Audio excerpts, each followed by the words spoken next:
Hey. I'm late. Always late. I'm 3 minutes. I just got these new glasses, but I need to get them adjusted because I'm looking like that. Gotta look. Okay, anybody watching yet? Oh, all right. I got some people in the room. What's happening? Young Bacon? What's going on? What's going on? Yeah, I'm feeling down, a little down today, y'all, because my mom passed away this year, in May, and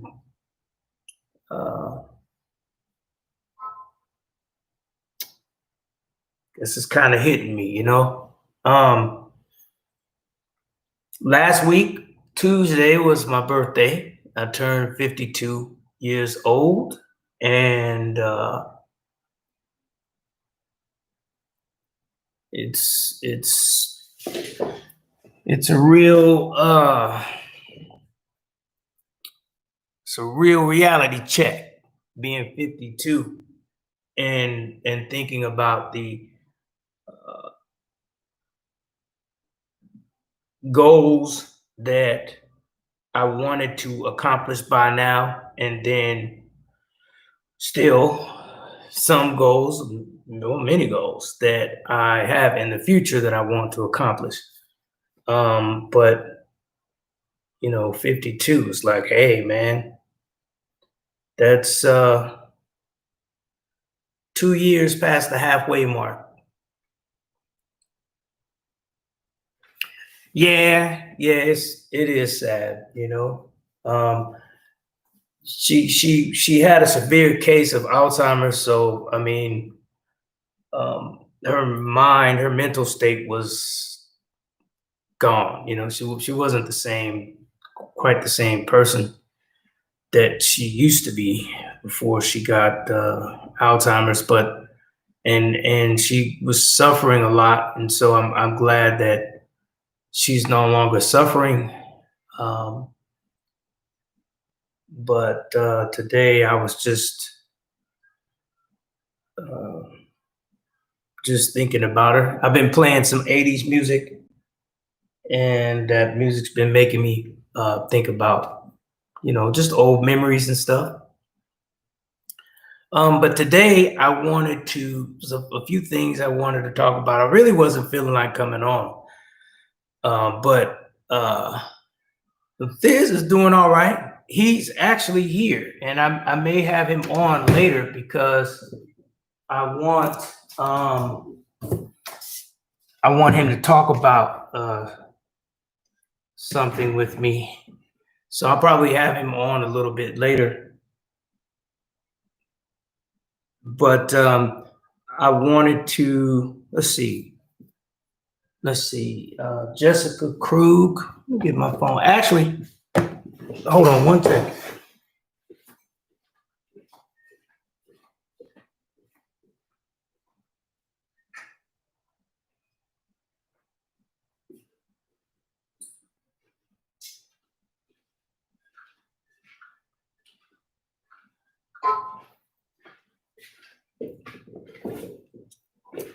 I got Thizz on now. Calling Thizz right now.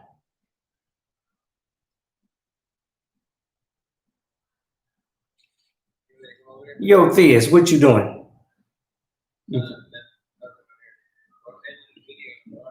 editing the video? You gonna come over? Okay, bye. All right, so looks like he's on his way. He'll be over here.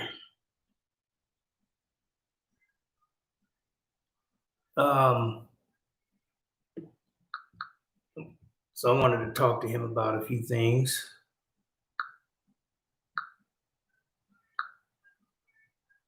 What is this?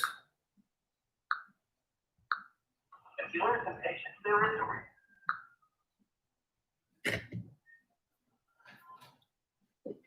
So he's on his way. But yeah, there was a few things that happened this week. Jessica Krug, the white woman who's been pretending to be a black female for over 30 years at a university,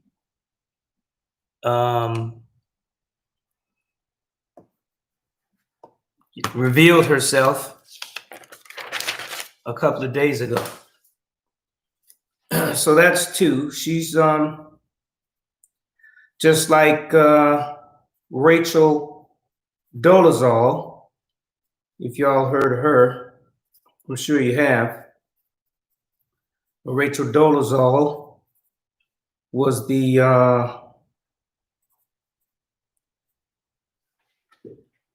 president of the, I think, well, I know she was the president of a NAACP chapter in, it was either Washington or Oregon. Hey, Christine, welcome. And so with Dolezal, which a lot of people should know, I don't know if you know or not, but the NAACP is not just a black organization. I mean, a lot of its members, it has a lot of members who are white. So Rachel Dolezal could have easily still been the president and been a white person. But yeah, did you bring your phone? No. Okay, because you can probably use mine then. Did you ever heard of this person right here? You hear about this person? No. To students and staff, Here, watch this real quick. Tell me there what you think. continues to be a class-based and political tension. Her media bio called her Put it up this way so they can hear. unreformed child of the hood. So I will end there. Thank you for listening. But now Jessica Krug has revealed she lied. She is in fact white and from Kansas City. The associate professor at George Washington University had claimed African and Latina heritage. Her confession online was a shock on campus. It's honestly disgraceful because she built a lot of personal relationships with students. One student was saying that they talked to her outside of class. She helped them through their personal, emotional, stuff. So to know that all of that was a lie and she was telling people to embrace their identity. Some people make mistakes. That's all that happens. I don't necessarily felt betrayed, but it made me kind of blatant disrespect for the people who are Can y'all hear that? Stuff that we're seeing currently in the States. The academic Hello, reportedly used an activist pseudonym, Jessica La Bombalera. In her confession blog online, she said her deception was rooted in mental health issues as a child. She wrote, "I have built my life on a violent anti-black lie, and I have lied in every breath I have taken. I am not a culture vulture. I am a culture leech." I actually don't like the term African American. I prefer black. The case bears a strong similarity to one 5 years ago of Rachel Dolezal, a white race activist. She grew up white, then claimed to be black, until she was outed by her parents. What do we want, Justin? When do we want it now? You watched the show? This country's current Yeah, I was watching over there when you was watching it. The perception of a high-profile academic. What, this? Yeah, the show. About that. Kind of like working class black identity, a fake version of Oh, that. Rachel Dolezal? A version of that. In order to gain This is clout, not. in order This to is somebody gain else. access Yeah, I know. It's like her. to resources, I know. including scholarships, fellowships, grants, and including her job. In a statement, George Washington University has said it's aware of its professor's blog post and is looking into the situation. A university study in career deception. James Matthews, Sky News, Washington. Okay, so yeah, this video is from Sky News. You can go, do a YouTube search for Sky News. The title is, let's see if I can put that in there. Oh, it won't show it. Jessica Krug, George Washington University professor, admits she has been pretending to be black for over 30 years. So, and I consider her a little bit I'd say she's done probably some more damage than Rachel Dolezal, because Miss Krug has been a professor, a Black history professor, at George Washington University, and teaching everybody about, I guess, Blackness and racism. And, can you imagine what that must be like? What kind of confusion she must be promoting? Because remember, the number one tool of a racist white supremacist is deception. That's the number one tool. So she's been practicing deception. The best thing that she could have done was admit the truth right now. And by saying that she's a culture leech, I don't know if that's a true statement, because culture is just behavior. But Thiz, I wanted to know, what do you think? What do you think about Jessica Krug? What do you think about a white lady who's been pretending to be Black for 30 some odd years, teaching Black history and stuff like that? Like with I mean, as long as she wasn't teaching inaccurate facts to our people, I really don't see the harm in it. You don't see any harm in it? Yeah, she is one of, you know what I'm saying? Just like, you know what I'm saying? I don't know. I think of it like a case of a dude trying to be a woman. You know what I'm saying? In a case like that, you feel me? She just want to be a different race. You know what I'm saying? Like somebody else would like to be a different gender. In my opinion, I really don't care. You know what I'm saying? You trying to just be who you want to be. I mean, she ain't really Black. You know what I'm saying? But I don't know. I don't know her backstory. I don't know where she grew up at. Maybe she grew up in the same place Black people grew up as. I don't know. No, she didn't. Oh, she didn't know? No. Hey, well, yeah, I don't know. I She's guess been she like lying. She's been lying for a while. She's been saying she grew up in the Caribbean. She says she grew up in New York. She says she grew up in all these different places, but in reality, she's from a place in Kansas City. She's from Kansas City. She says she was a white Jewish woman from Kansas City. But you don't see any issue with that. Okay. Nah, you know what I'm saying? Yeah, she wasn't teaching no inaccurate facts. She's just a fan. Okay. Just want to be, I'm saying, be in the culture. Be in the culture? Yeah. Just like us, I guess, like our culture, like how we live. Like our culture and like how we live? Yeah, I guess so. Yeah. Okay. So yeah, when I was saying with culture is just nothing more than behavior. Writing with a pencil is a culture. Some people, their culture in the world is eating with forks. Other people in the world, their culture is eating with hands. And then you still have others who use sticks. They eat with sticks. But the process, the overall general process is the same. They have some kind of method for putting food in their mouth, right? So anyway, Thiz Michael said, what's up? What's up with it, bro? When I find the article, I will send it. I heard she's suffering from mental illness. Well, yeah, I heard that too, that she was suffering from some type of mental illness. But I would say that racism, white supremacy is a mental illness as well. But yeah, so the other thing, the main reason I had Thiz here, because he looks like he's getting antsy and I'm just chilling. You're just chilling? Yeah, I'm You're using the camera for a mirror? Yeah, I'm just looking at you looking at your new hairstyle? Chilling. You're just chilling like a true villain. Let's see here. I'm going to, what am I looking for now? Oh, I'm looking for, what should I call it? California law about sex offenders. So, because they made apparently California made a new law for sex offenders, and I guess a lot of people have been saying that the California bill is making pedophilia legal. And I just wanted to clear that up. And that's not what it's doing. Let me make sure I get it correct when I look at it. Because so it says, what is California's SB 384 and how would it change the lifetime sex offender registration system?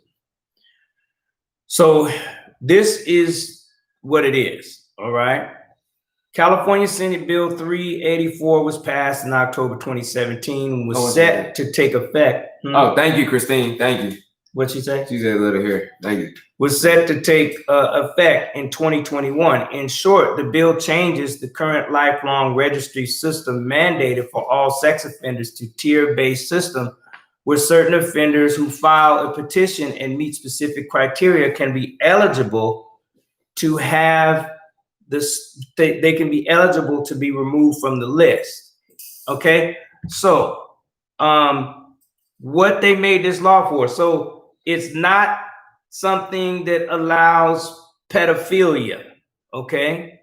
What it does is it allows some people who are classified as sex offenders to petition the court to have the sex offender status removed from their record. And one major example, the main example for the reason why they're doing it, or they did it, is because of teenagers. There's a lot of teenagers who, and many of you may not know this or not, but teenagers having sexual intercourse with each other, teenagers having consented sexual intercourse with each other is illegal in most states. It's called statutory rape. Okay, so if two, teenagers in high school thinking they're in love or whatever, and they decide to have sexual intercourse with each other, if they're found out or caught or whatever, they could be charged with statutory rape, okay, and found guilty of it, okay, and if they are, then they have to be classed as a sex offender. Statutory rape is one of those conditions that classifies a person as a sex offender. So two teenagers in high school consenting to have sexual intercourse with each other, being found out, caught, charged, found guilty, now have sex offender status on their name, and they haven't even graduated from high school yet, but they're sex offenders. And so what happens is that teenager, because they have the sex offender status, they have basically barred themselves from a lot of jobs. There's a lot of jobs, a lot of different other things that are going on that jobs, some schools, there are a lot of places you can't go because you have the sex offender status, and your name goes on this list that anybody can look up and see that you're classed as a sex offender, right?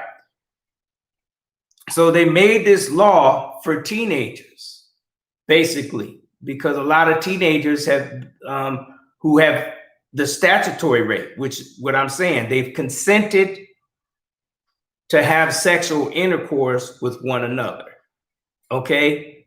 Because they're underage, it's still classified as statutory rape. So giving them the sex offender status because of something they consented to do, right? Not saying that it's the correct thing to do. Not saying that. I'm not encouraging it. I'm not saying it's something that should be done. I'm not saying that I agree with it.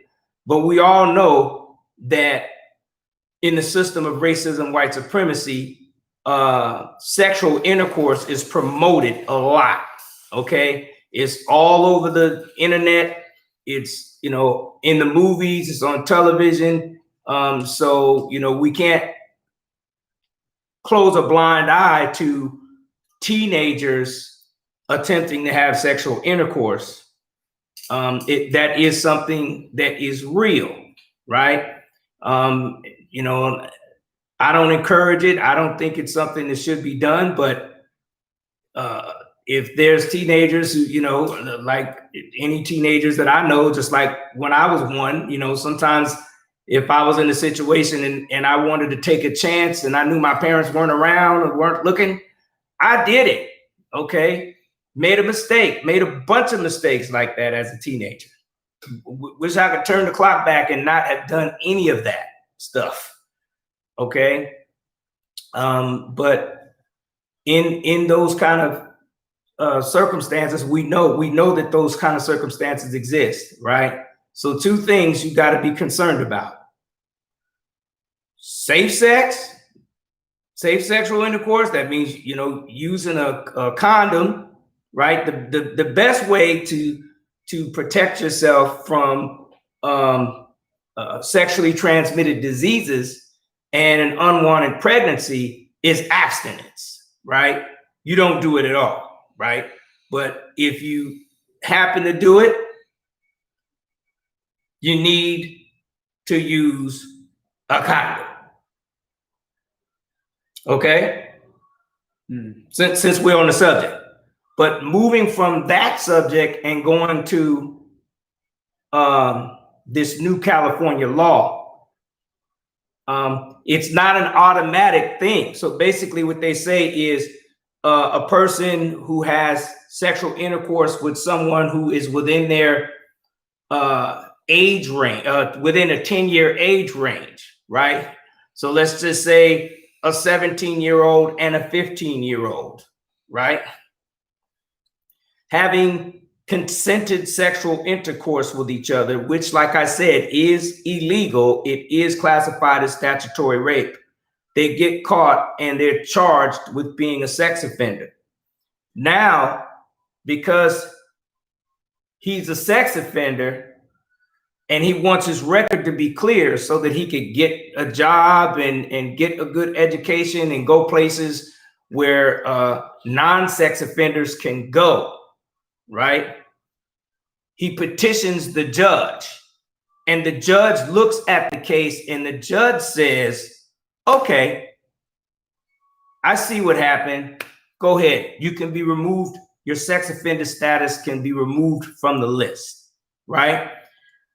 But it's going to be cases presented, right? So now imagine, let's just say a pedophile, age 20, and a 10-year-old. Disgusting. But hypothetically speaking, if that happens and the 20-year-old is classed as a sex offender, right? And he says, oh, this new law, I think I'm going to go to the judge and have the judge see if the judge will remove me from the list. The judge is going to look at the case and clearly reject it and say, oh, no. You 20 years old and a 10-year-old? No, hell no. Get the hell out of here, right? I mean, you know, that's what we would hope. I doubt very seriously if there's going to be any judges out there that are going to be removing the sex offender status on you know, pedophiles. Okay, because like I said, you know, two teenagers that are consenting, they're not pedophiles, they're just violators of statutory rape. So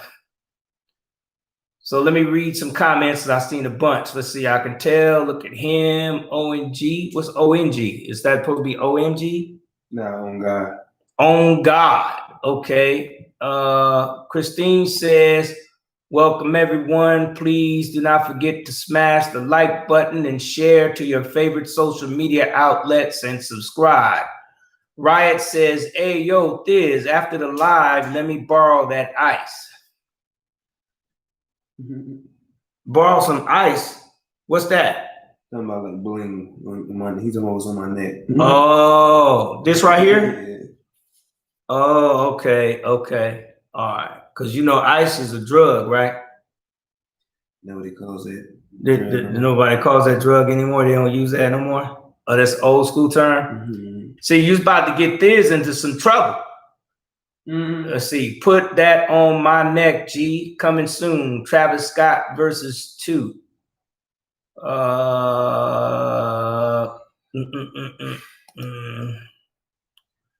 Let's see. Yes, sir, Travis. What about 20 and 17?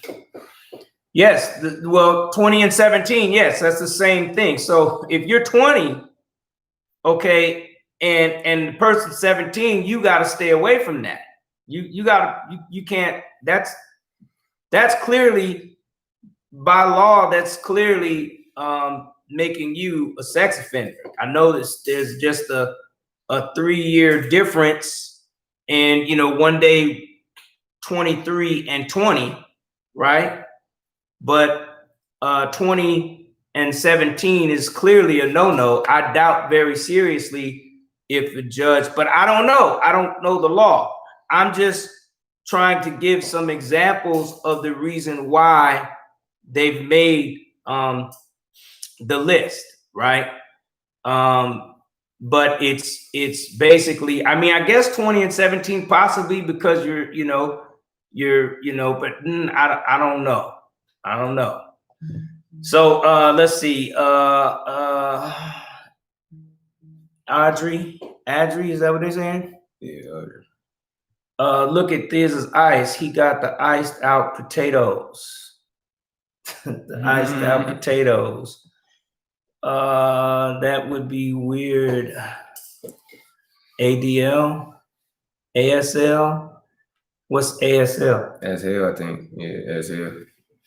That's how you say that? As hell, yeah. As hell? Yeah. Oh, as L. Damn. Okay. Yeah, I've been watching for like the past 5-10 minutes. Ice is also diamonds. That's what I thought he meant. Yeah. See, Christine, exactly. You're a little bit more in tune than me. Bro, I can't get over the ice on his neck. The iced out potatoes. Man, y'all don't understand, right? Let's see. He drippy. What's drippy mean? Swag, like swag. Oh, swag? Yeah. Oh, swag. Okay. 10K.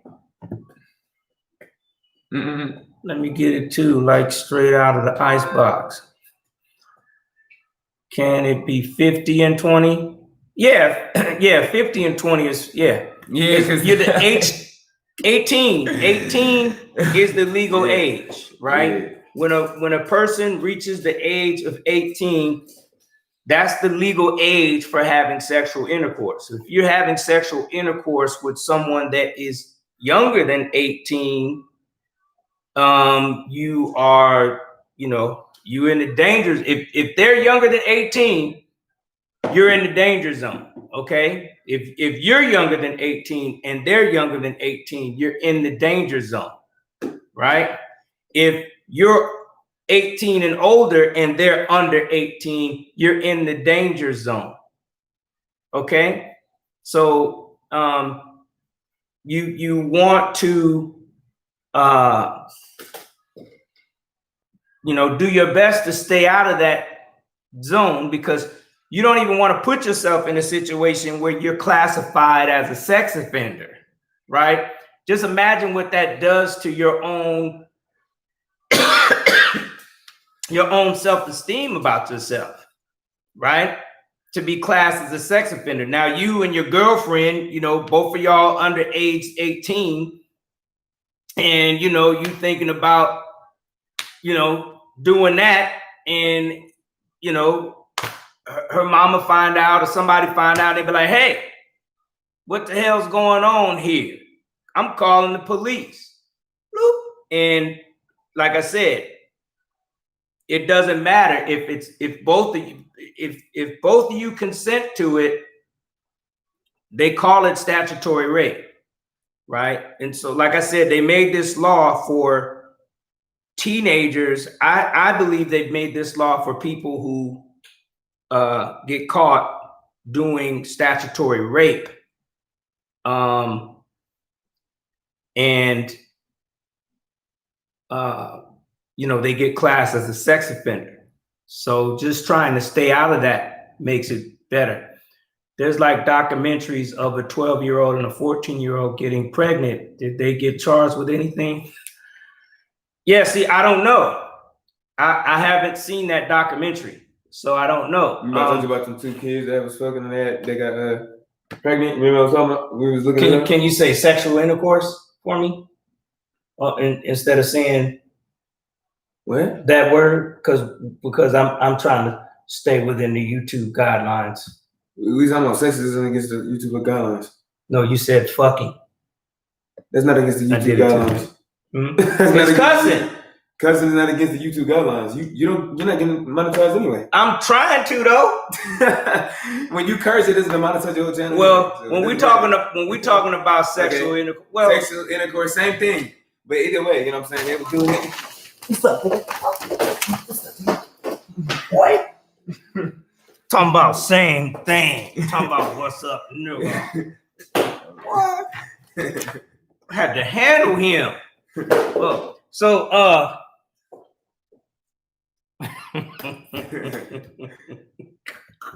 but yeah, gotta give y'all something to look at. But go ahead. Oh no, I was just saying that the cops was involved in that situation, and the little kids that was having sexual intercourse, the cops was involved. So yeah, they probably yeah. And what's it in the 12 and the 14-year-old? No, it was another one. It was like a 10-year-old and a 12-year-old. Yeah, they said the police. I was reading an article on it. They said the police was involved. So yeah, that's pretty much it. Said the police was involved. Well, what about that one you was telling me the other day about the rapper? Remember you showed me the rapper and the girl and they had a baby? Yeah, nobody gonna be charging that. Nobody gonna be charging nobody over that. Like, that's the thing. I don't know how the process works when they charge people, right? But the people who do get charged, if they get called as, I don't know, maybe because those people are, I there's nothing I can say on that, but I know all I could tell you is make the huge suggestion is to ask you the question, do you think it would be worth it? Right?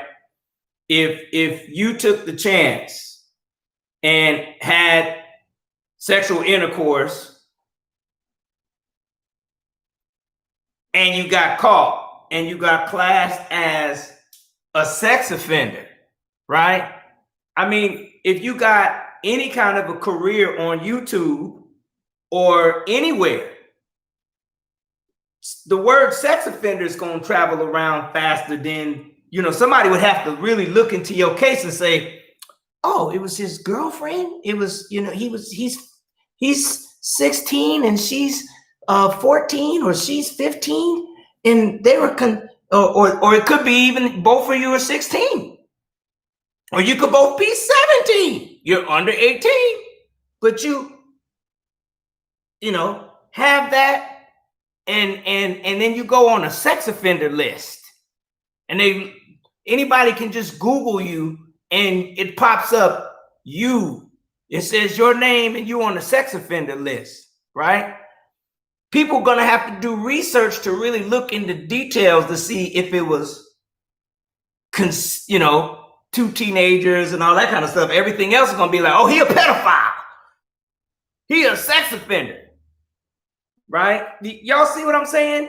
That is the part that they made the law for, to, so that teenagers don't have this sex offender status stick to them. And again, it's up to the judge to decide on whether they should be removed from the list or not.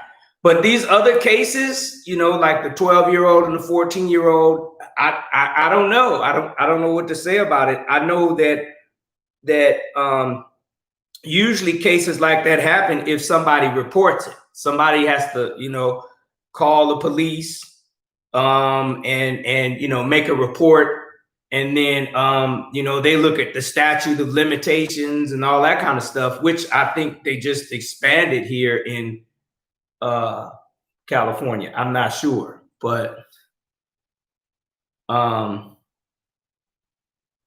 anyway.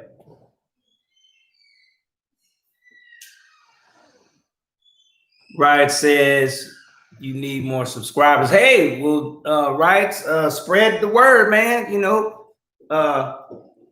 spread the word. Like, share, subscribe, all of that. You know, Thizz, get Thizz on here, man. You know, we got Thizz on here. Tell him Thizz dad is, you know, real cool people. And talking about some you know, some constructive issues. But I just had the reason why I wanted Thizz on today was because he was the one that asked me about it. I saw that stuff that's going around on Instagram that's saying California's letting pedophiles be legal or whatever. And so I just wanted to clear that up. Anybody got any questions about it? What's it say? I got these new glasses and they ain't worth nothing. You deserve followers and subscribers. NGL, what's that mean? Not gonna lie. Not gonna lie. Thank you. He should have 1,000 viewers. He takes hours to make these, and he get none. He need way more people following him. This, shout him out. Next live, get him 4,000 subs. Yes. Can you get me 4,000 subs? Yeah, but they ain't gonna watch you. I'm telling you. They ain't gonna watch me? No, I'm telling you, they little kids. I already told you. Why all these people talking about how they good? They just doing that because they your fans. They just trying to. Yeah, y'all just trying to. They just trying to get in good with you. Yeah. They don't really think. They really think I'm boring. What I'm talking about. No, they probably think you tight, but they not gonna be. I already know. They're not. They like they finna watch your content 24/7. Y'all ain't gonna watch me 24/7. Damn, I ain't that good. Okay, let's see. Only constructive people that's willing to learn information, you know what I'm saying? Yeah. Watch you, you know what I'm saying? But all the people that just want to be silly all day and don't want no constructive information, they just want to just be goofy and act a damn fool. Mm-hmm. They're not gonna want to watch me. Okay. I got it. Let's see. Don't consent depends on the state. No. I don't know. I don't know, Christine, to be honest. I don't know. I know in Florida and I know in California and New York, consent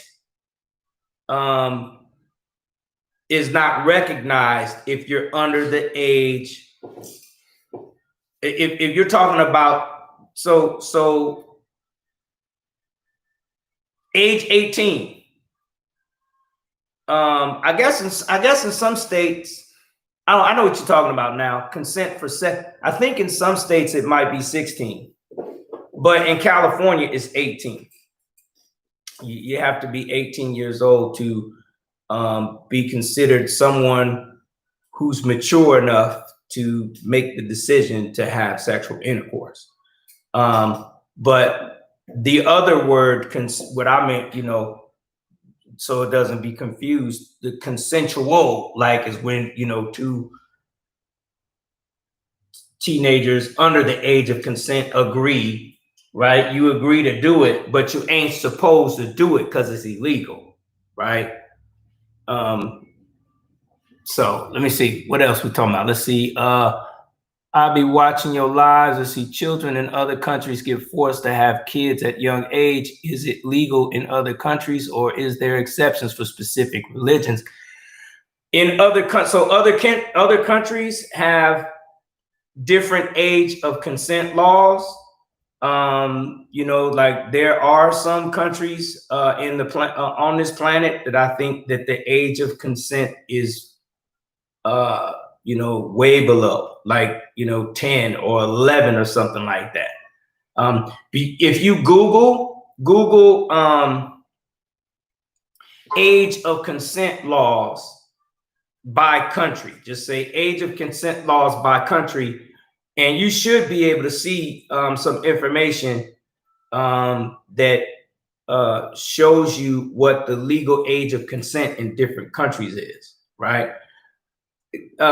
California is a little bit, I mean, the United States is a little bit different because it has, each state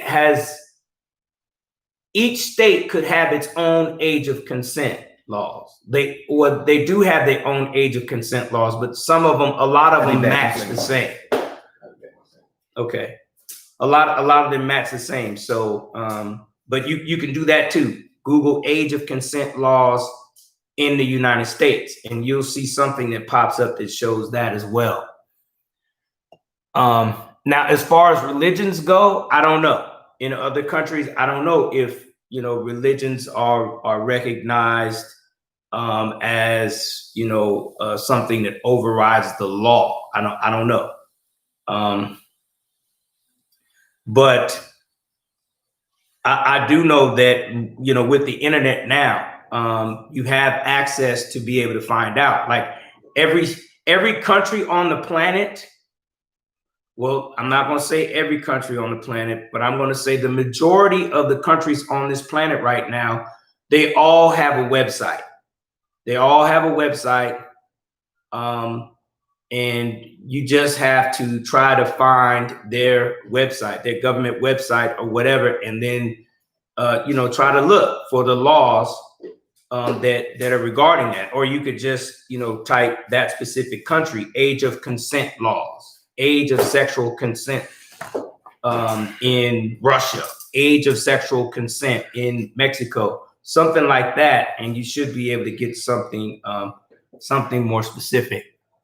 And also in some religions, people are forced to marry their own family members based on religion. Sometimes it's siblings and sometimes it's cousins. That's true. And I would say that I think it's more based on the tribal or more based on family traditions, in some aspects, and it gets lumped in with religion. But the thing is that some families could be teaching you that, right? And then you find out what the law is, and the law may be different. I don't know. But in general, in the system of racism, white supremacy, their laws override everything, right? So let's see. What else we got here? It differs by state. Texas is 14 with the person 3 years older. In Utah, it is 16. Okay, so that's interesting, Christine. That's interesting. So you're saying that a 17-year-old and a 14-year-old could have sexual intercourse in Texas? I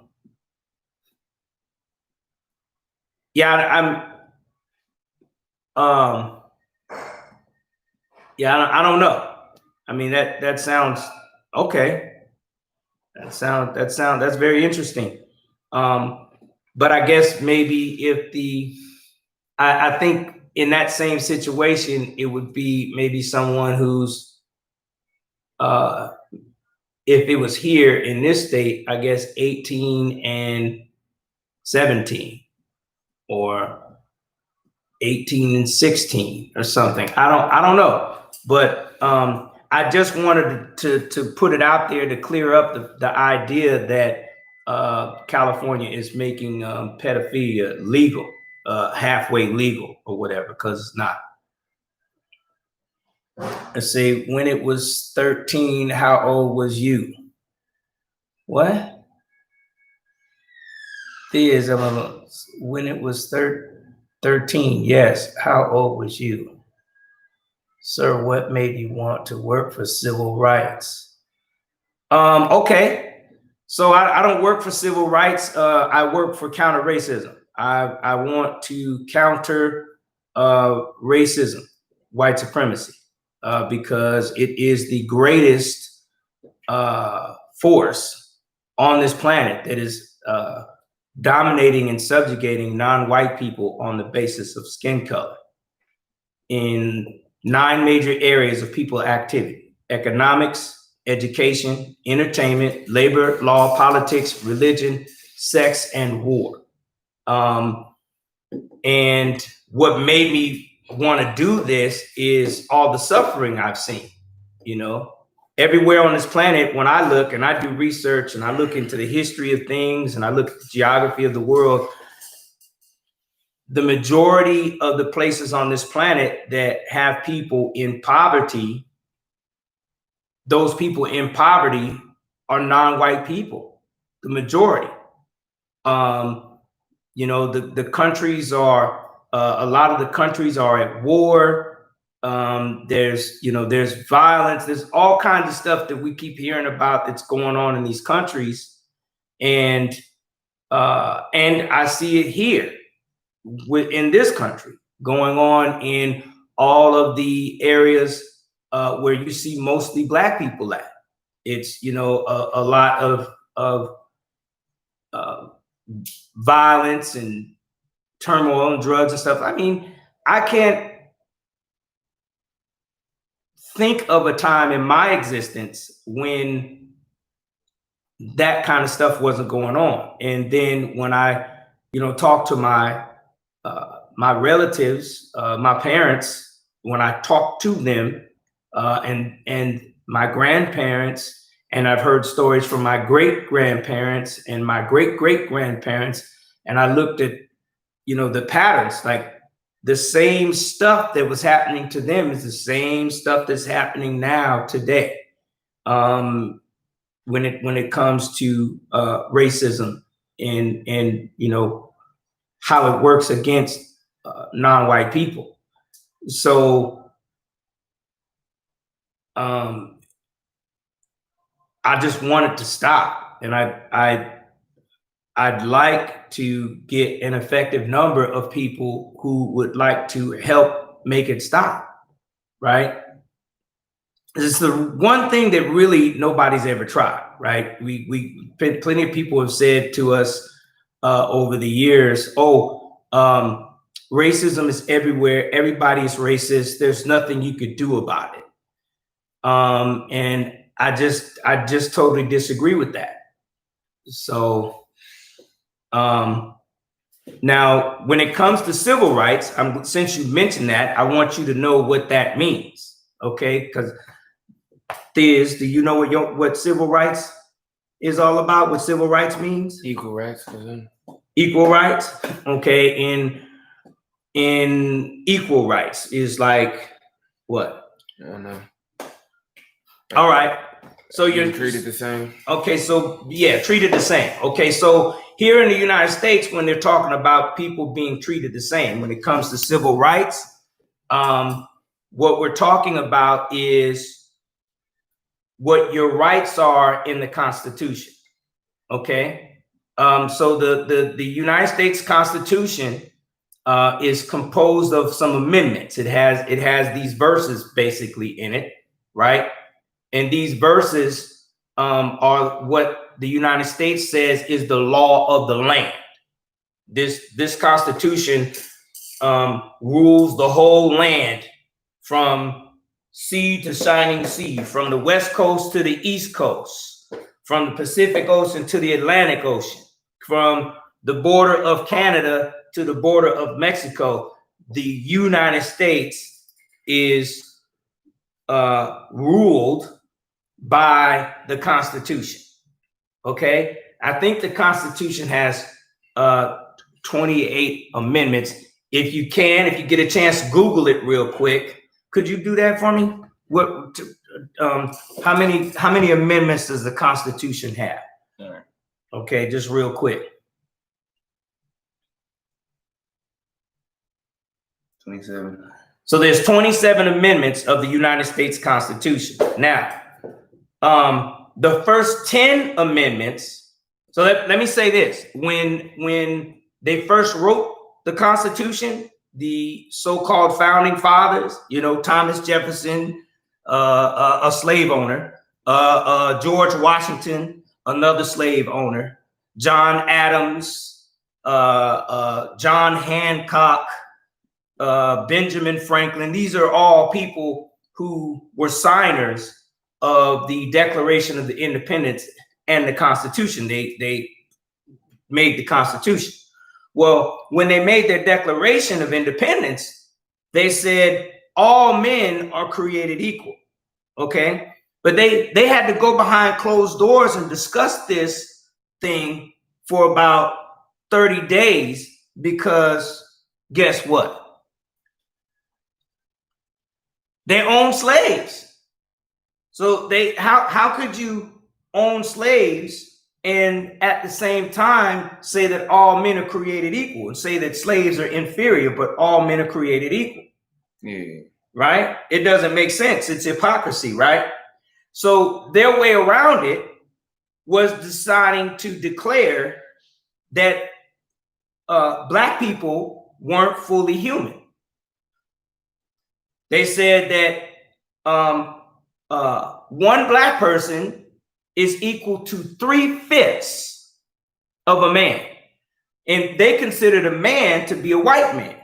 So one Black person couldn't be, if you know anything about fractions, this is where your basic math needs to come in, right? 5/5 is a whole. 3/5 is just 3 parts of the whole, right? You got a pie and it's divided up into 5 pieces. You as the Black person, you only worth 3 of them. The white person is worth 5 of them. This was what the founding fathers did when they made the Declaration of Independence and everything, and that was their way around their hypocrisy, to get around their hypocrisy, right? So from the period that when they made the Constitution and Black people were slaves, all the way up until the Civil War, or 1865, the so-called Civil War, because there's nothing civil about war. When they got to 1865, they had a dilemma because they had already said this 3/5 of a man stuff, and none of the open racists like the Ku Klux Klan and the Nazis, and you had the White Citizens Council, you had all these groups that were around in 1865 that did not recognize Black people as people that had constitutional rights. In fact, there was a Supreme Court ruling that said we did not have constitutional rights because we were not equal to white people. So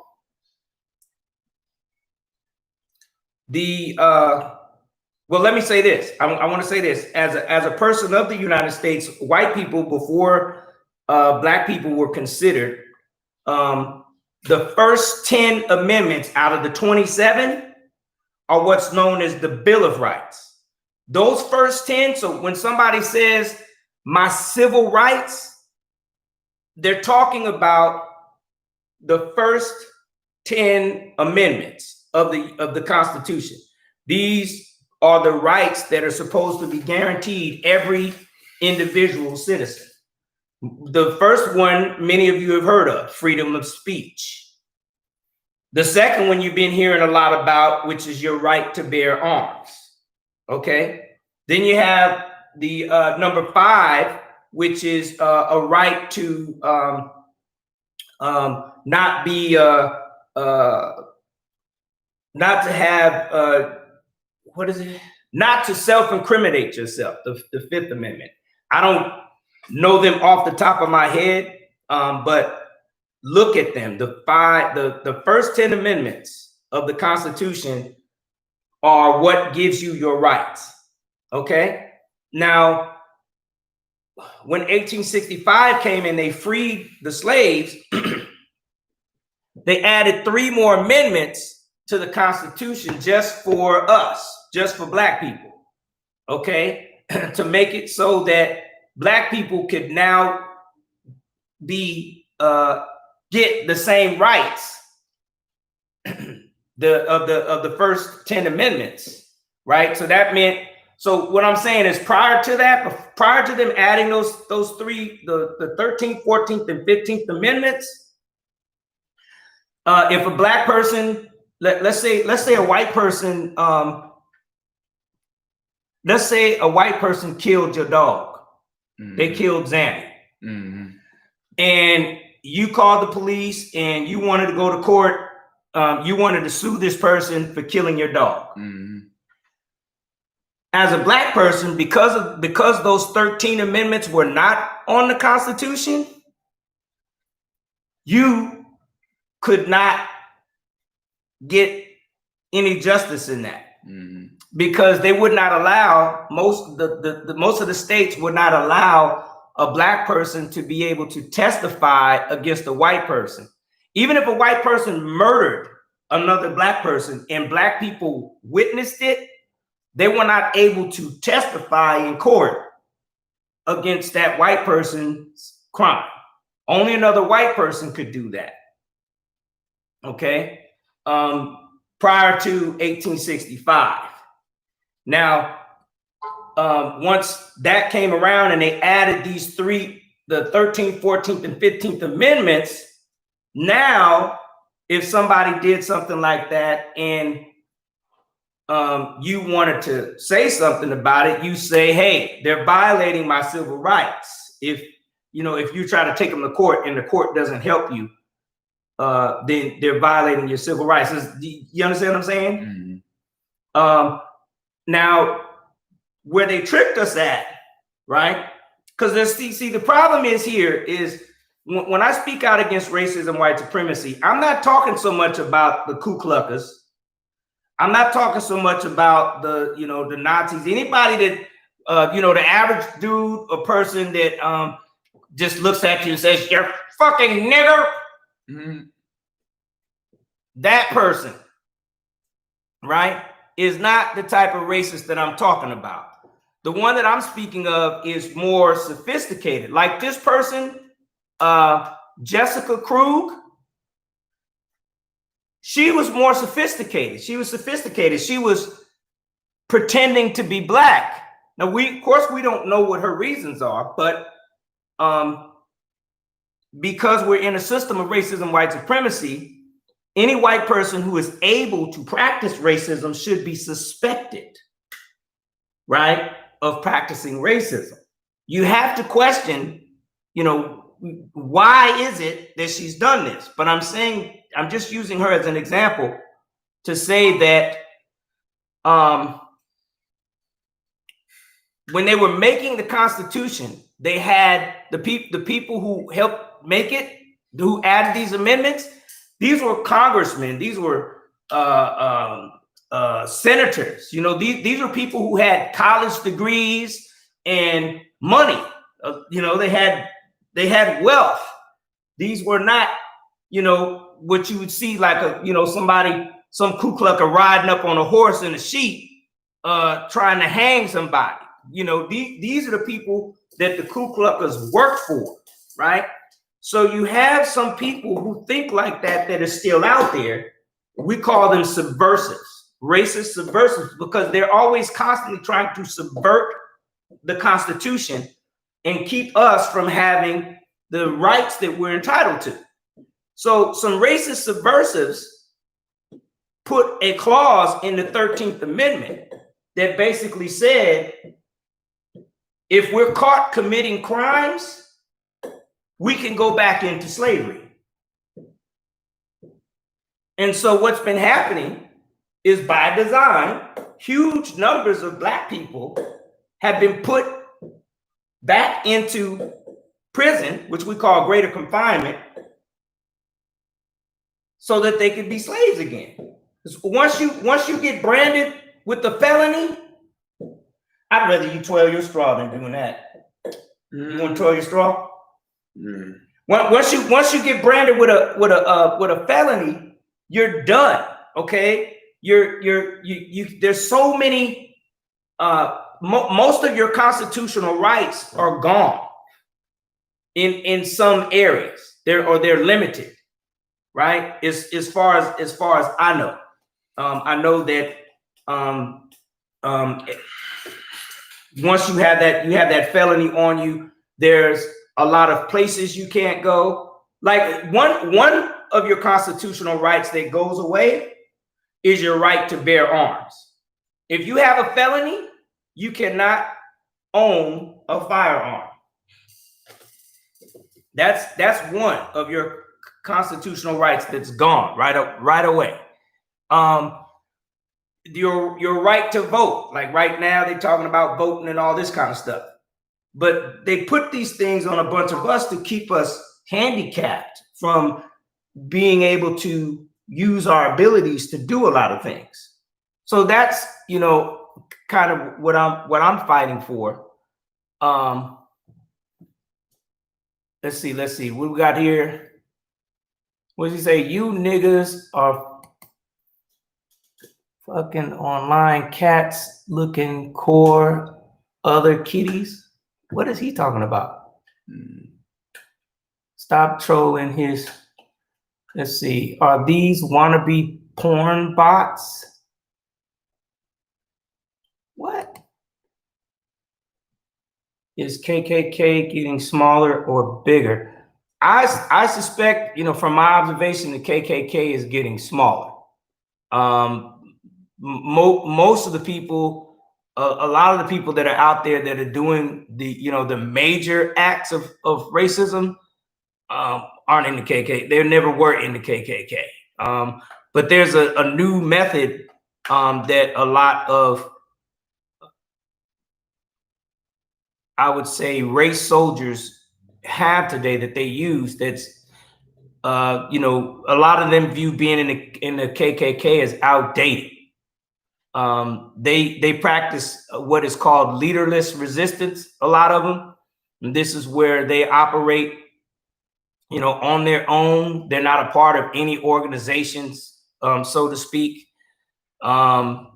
Or they might be a part of a cell, what's called a cell, and that's like a three-man team, a three-person team that operates, and they don't have anybody else that's working with them. A lot of race soldiers are operating that way today. Let's see. Is daddy getting bigger? Prison is the slavery by another name. Christine said, nigga, if you don't stop, I'm a report. Who is he talking to? On the gun chat. Evening, hello. Leave like if you like Daddy Thiz. Greetings, everyone. Scriptmaster, stop with the... I don't even see this person. You see Scriptmaster? Oh, Scriptmaster, like with if you like. Stop. Reported. Is reincarnation real? Oh, let me ask you that. You believe in reincarnation? Sure. Sure? Yeah, I guess, yeah. Believe in that? Then, yeah, a little bit. A little bit? Depends. Well, let me say this. I don't think there's a way for us to know 100% if reincarnation is real, because we haven't met anyone really that has come back. I mean, there's some people out there who do say, oh, well, in another life I was Cleopatra or something like that. But we haven't really met anyone who's come back from the dead to tell us what it's like, right? But traditional African belief, the one that I practice, supports the idea, the concept of reincarnation. And it basically says that we are reincarnated, but we're reincarnated within the family. So Thiz you know, or let's say me, when my time comes, I pass away, and Thiz has a son. That son that he has may be my spirit reincarnated, but the way it works in this is where a new spirit, right, will come in that child to add along with the old one, right? So it's like that child, and each time you come back, you're here to serve a purpose. You're here to learn something new, to fulfill, to add to your overall soul, right? You come and you go. We call that spirit Ori. I haven't told Johanse that until now, but that spirit is called Ori. And, you know, Ori speaks with an Orisha by the name of Orunmila. And an Orisha is like a spirit, an angel. And they, you know, have like a communication in heaven, which we call Arun, I believe, A-R-U-N. They have a discussion in heaven about what they want their role to be when they come down to the earth. Mm-hmm. I believe that's how it goes. And Orula, you know, helps them figure that out. And then they come to earth. But in the process of coming from heaven to earth, and you're born, you forget. Your Ori forgets what your destiny is or what your reason is for being here. So that's where you go through a process that helps you determine what your destiny is. But some religious belief systems believe that people are reincarnated into animals or insects. And I personally, you know, like think of a fly, right? Imagine if you was reincarnated as a fly, right? You were flying around, you landing in boo-boo, you eating boo-boo, you eating dead animals and dead bodies, you just flying around. And that could kind of like be hell, right? Like, what if that was like a hell for somebody? Like you did so much evil in this world, and then you died and you was reincarnated into a fly, right? And let's say that your spirit knows you're the fly, and you don't like it. You're like, oh, I gotta eat shit. Oh, I gotta eat. Right? So what do? You want to kill yourself. So you start buzzing around people. You buzz around people to try to get their attention, to make them want to, and then you dead, and then you move on to another reincarnation. That's just me thinking about a fly. I mean, you know, of course, it's just made up stuff. But let's see. Energy never dies. It only transforms into another. Exactly, Christine. That's it. Energy never dies. It always passes on. And that's one thing that we do know for sure, right? When Einstein came up with his I think it's called EMC squared, right? I believe that's the theory of relativity. I could be incorrect, but EMC squared basically means that that energy constantly it remains constant, and it keeps just expanding. What is your religion? My religion is Lukumi. I know people think, you know, one of Thizz's, what is he, a friend? Or somebody did, when they did that rap? Huh? The one that did the rap that said I blew up a car or something because I'm a Muslim or something? Yeah, Chinese nigga, yeah, him. So I'm not a Muslim. My name is Khalif Muhammad, right? Because I did used to be a Muslim. I used to practice Islam. I've always been the type of person that just couldn't quite settle with what I was being told about religion and spirituality. So I've always been on a journey, right? Just looking. And I believe that's a part of my destiny to go through different religions. I've, practiced Buddhism, I've practiced Taoism, I've practiced Islam, Christianity. What else? And there in Islam, there's 3 types really. Yeah, there's Nation of Islam, there's Sunni, there's Orthodox. All 3 of those I, dabbled in. But then you have all types of Muslims. You got Ahmadiyas, you got Sufi, you have Shia. So but my current religious belief system is called Lukumi, and that is traditional African religion that came out of Cuba. It's an Afro-Cuban religion that came out of Cuba. It's a religious belief system that came with the Yoruba tribe and some other tribes actually. They all came to Cuba, and they were forced to be Christians. They were forced to be Catholics. And in the process of them being forced to be Catholics, they had to hide their true religion. They had to hide their religious belief systems, which was African, and they they synchronized it. So they blended it together with the Catholic religion so that when the priests would come around, they would think that the slaves were being Catholic, but the slaves were actually practicing their traditional African belief system. So, the Orishas, my Orisha is Babaluaye, right? His African name is Babaluaye, but his saint name, his name in the Catholic faith is San Lazaro.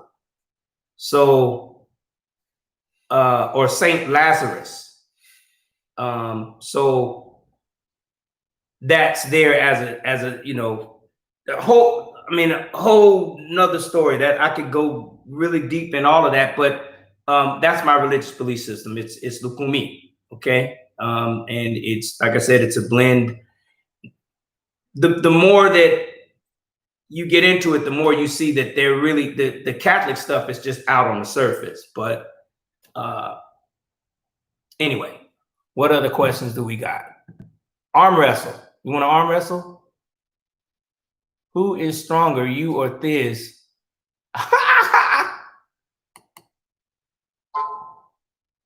He's pretty strong these days. Can we arm wrestle? I don't think we can arm wrestle up here. Let's see. Oh, you're gonna slam your phone down? Okay, we're gonna arm wrestle and then we let. I'm just tired. You just tired? Not tired, but just chilling. Chilling.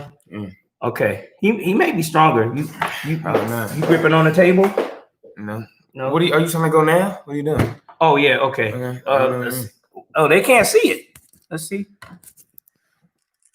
Well, ain't no way you can see it. Yeah, you can't see it. Yeah, you can't see it. So you stayed up late? No. No, I'm not tired. I'm just chilling. Just chilling. Yeah. Well, I thank you for being on my show today. Yeah. I appreciate it. No problem. It's cool having the Thizz gang in the room. So we can't arm wrestle. Let's see. Do not spam. Stop spamming. Peace and love to all the families. Mandria, what's going on, brother? Thizz, oh my God, cute as I can't handle it. Script master, what is he talking about? Or she? Yo, Script. You just think I'm cute? Can you chill? Script, gay as Script master. I'm a report. Greetings. Young Bacon, report me, daddy. If you report, you will be sleeping with me, daddy. Script master's crazy, huh? Gratitude, Thizz, you ugly ass. Who's that? Filet your mama ugly. come to my channel telling us Thiz is ugly. Fat bitch. How you gonna tell my boy, my son, he ugly on my channel? Mm-hmm. And he look like me? Oh, you can't tell how fine and handsome I am? Huh? I ain't gonna ban you though. I'll leave you on. Let's see. Damn you, Arab ass nigga. That's supposed to be me. Am I supposed to be Arab? I guess so. Mm-hmm. Okay. This is ugly. Let's see. Pack. This is okay. Pack. Okay. Filet. Wait. Y'all, Christine, y'all better stop playing. It's funny, huh, Christine? These kids are crazy. Let's see. This check DMs. I made you a new logo. This, that's the best. Cute African boy. Okay. Nigga, you look like he eat chicken for breakfast. Is that supposed to be funny? I eat chicken for breakfast sometimes. Have you ever eaten chicken for breakfast? Yeah. So I guess we do look like we eat chicken for breakfast. Stub my toe there. Stub my toe there. Huh? Then that's What, don't we? Well, yeah. You eat chicken? Yeah, right? Yeah, I love chicken. Shit. I mean, I have tried to go vegan, but I like chicken. What can I say? Look, we all do sometimes. That's right. Sometimes I eat fried chicken and waffles in the morning. I had fried chicken. I mean, I remember me and my dad and my mom, we used to go to this place in Oakland called Brothers. It was called Brothers Kitchen. That was when Grandpa, we were so excited. Grandpa had a job. He was delivering papers. We'd help him deliver newspapers in the morning. And after that, I get up with Grandpa 4 o'clock in the morning and roll up the newspapers. And then we get in the car and when I be driving, we had a station wagon. I sit in the back of the station wagon and I throw the paper from the station wagon in people's yards as we was driving by. You know what I'm saying? You know what? That must be how come I could throw real good. Cause I used to always hit it. Cause if I missed the porch, Grandpa would make me get out and go grab it and put it on the porch. So I had to try to, keep doing it so I wouldn't, make us stop the car and all that. But anyway, we go have fried chicken and pancakes in Oakland, me, Grandpa, and Grandma. I miss that. I miss my mama and my daddy. Let's see, told you they all trolls. What kind of computer you got, Dr. Syn? I got a bunch of computers. Let's see, why you reading so slow, you old ass nigga? Because I like to read slow. How's that sound? Or you know what? Tell you the truth, it might have been drugs. I'm gonna be honest with you. I'm gonna let you know this is why. Back in the day when I was growing up, we used to have this commercial, and they used to show you a hot frying pan, and they crack an egg and drop the egg in a frying pan, and you'd see it fry. And they would say they'd show the egg first, and they say, this is your brain. And then they crack it, and you see the egg in the frying pan, and they say, this is your brain on drugs. I did a lot of drugs growing up, okay? As a youth, because, we were encouraged, just like a lot of y'all are encouraged to do right now in the system. The system wants all of y'all to grow up fast because they want you to make a whole lot of mistakes.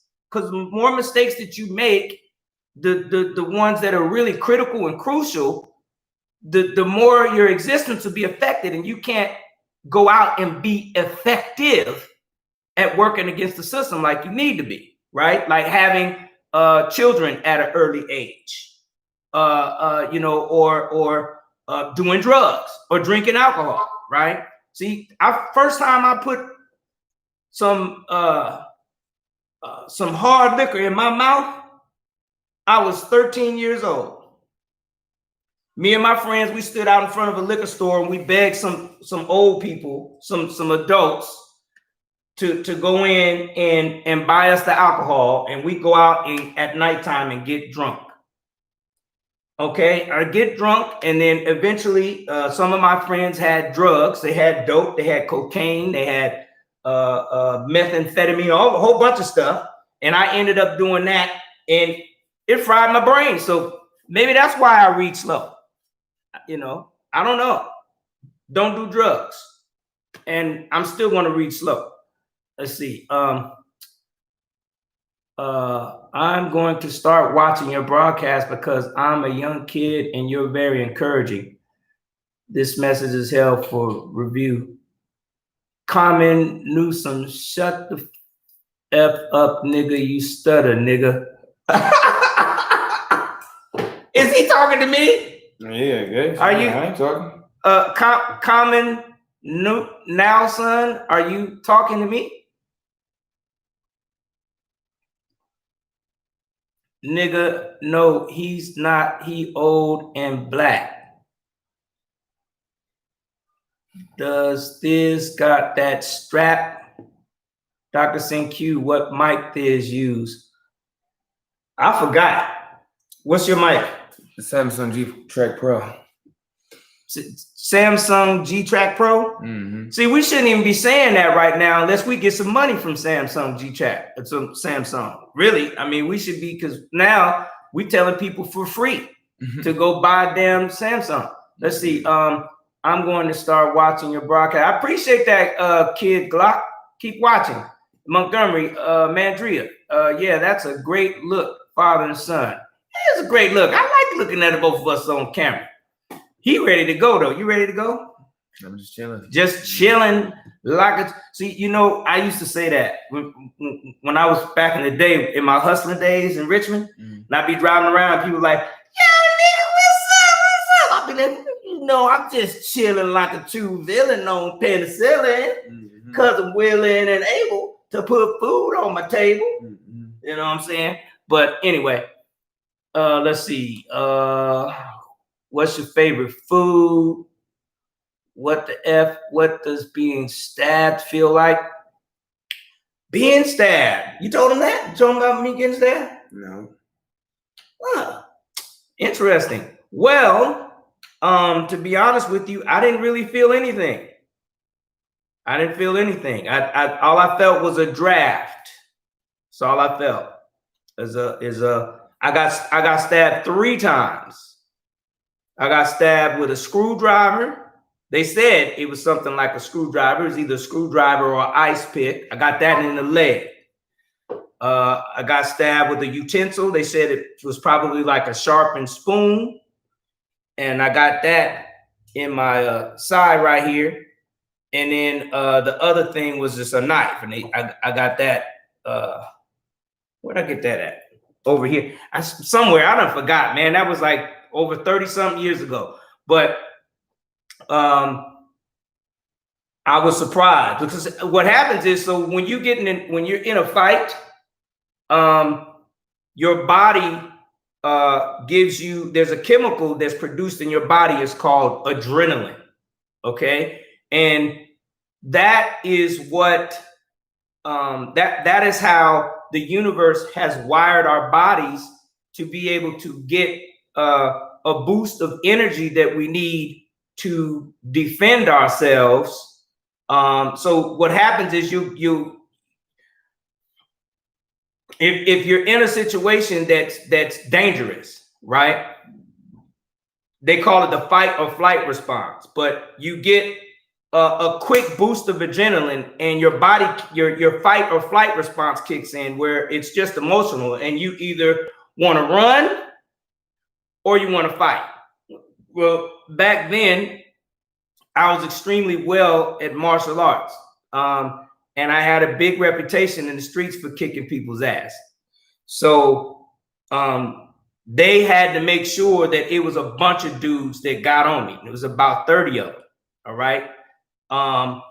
But at the time I loved to fight. So, you know, when I love that adrenaline boost. So when I got that rush, that adrenaline boost, I could feel it, and I was just, you know, trying to do what I could. But I knew that they were going to try to stab me. So I was doing a lot of rolling around on the ground. And so, you know, what they were trying to do was stab me in the nuts. But they didn't succeed. But just to answer your question, what I felt was like a draft. I felt like a cold draft in my pants. So I knew there was a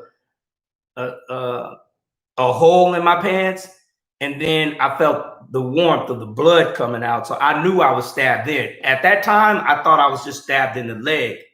I didn't know I got the other 2 stab wounds until I got to the hospital. And it's a whole bunch of these things up here. Let's see. Come on, Newsom, you can stop hating. What does let's see? What's YOWTF? Yo, what the fuck is your old ass talking about, nigga? Come in, what's his name? Come on now, son. Come on now, son. Do you want to stay in the damn group? Because you seem like the first person I'm gonna have to kick. I don't know, man. Let's see. Hot diggity dog. Huh. That's my mom saying. My mom used to say that all the time. Hot diggity dog. What you doing? What you looking at? Looking at a video on my phone. Looking at a video? See, he looking at a video. Ask him some questions. I'm going to start watching your broadcast because I'm a young kid and you're very encouraging. Shut the fuck up, Nick. You stutter. Yeah, okay, I got all that. Let's see. It jumped down or something. LOL. Let's see. That nigga got a bald fade. Yeah, he did, didn't he? Ain't it tight? Mm-hmm. I think it's pretty tight. Yeah, look like a soldier. Thiz, thanks for the ad. Mandria, let's see, I agree. Thiz, what PC you got? What's the cat want to know? Let's see. Thiz, I'm Goonie Dre, nigga. Tell your old ass dad to shut the fuck up. Who is Goonie Dre? Somebody on Discord online there. Goonie Dre? You ugly bitch. Man, your mama ugly bitch.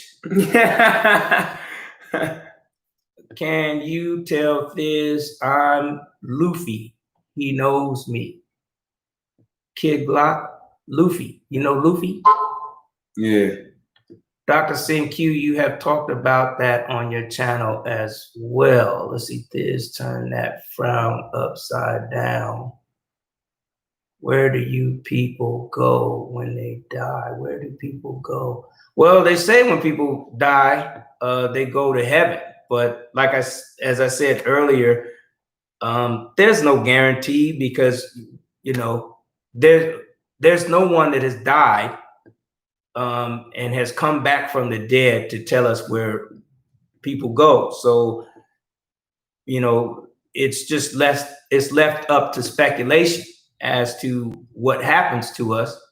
But people come up with answers to that kind of question so they don't have to think about it much anymore, I guess. You know what I'm saying? Like, where do people go when they die is something that you could think about forever, right? Like you could go sit down somewhere and keep thinking about it and thinking about it and thinking about it. And every answer that you come up with will not be 100% verifiable proof that what you came up with is the truth because you didn't die. And, you know, go see what it's like, right? So everyone has to depend on, you know, what they're told, basically. If you don't want to be stuck thinking about it forever, you know what I'm saying? There's more things you could do in this world that are, you know, constructive. Let's see. Does your Arab ass do hookah. I'm not an Arab, Mr. Come on now, son. I'm not an Arab. He thinks I'm an Arab because my name is Khalif Muhammad, maybe? Yeah. Interesting. Let's see. Can you tell Fizz? Okay, we got that part. OG Subs heard the story. Who's OG Subs? OG subs, like people that watched you before. Oh, okay. Fizz, why are you looking at me like that? Where do people? Okay, Fizz, let's see. Dr.SYN-Q, you have talked. Okay, bruh. I1 gives a fuck. This dude, you gives a okay. Have you even robbed someone? No, I haven't. Like, I've stolen in my past when I was in the streets. I've stolen from. Yeah, I did a lot of stealing. But actually, like, you know, break yourself, nigga, like that. I've never done that. I've never strong arm robbed anybody. But stealing, yes, I've broken into houses, stole stuff, and I used to go into grocery stores and department stores, you know, like Macy's. I used to go into those places and steal stuff, you know. But grocery stores most of the time, you know. But anyway, I don't encourage it. Like I said, so this system is set up in a way that it wants a lot of youth, poor youth, but non-white youth more specifically, to have a criminal mind. The system wants you to believe that that's the best way or the only way for you to make money and the only way for you to succeed in the system. You know, I put succeed in quotes. They want you to believe that that's, you know, either that or you have to have some kind of talent, right? You need to, some kind of entertaining talent, right? You need to be able to sing, you know, and not just sing, but act or rap or whatever, some kind of entertaining way, you know, or playing, you know, being a good athlete or something like that. Those are the ways that they want you to believe in, the only ways for you to make it in this society, to be accepted in this society, right?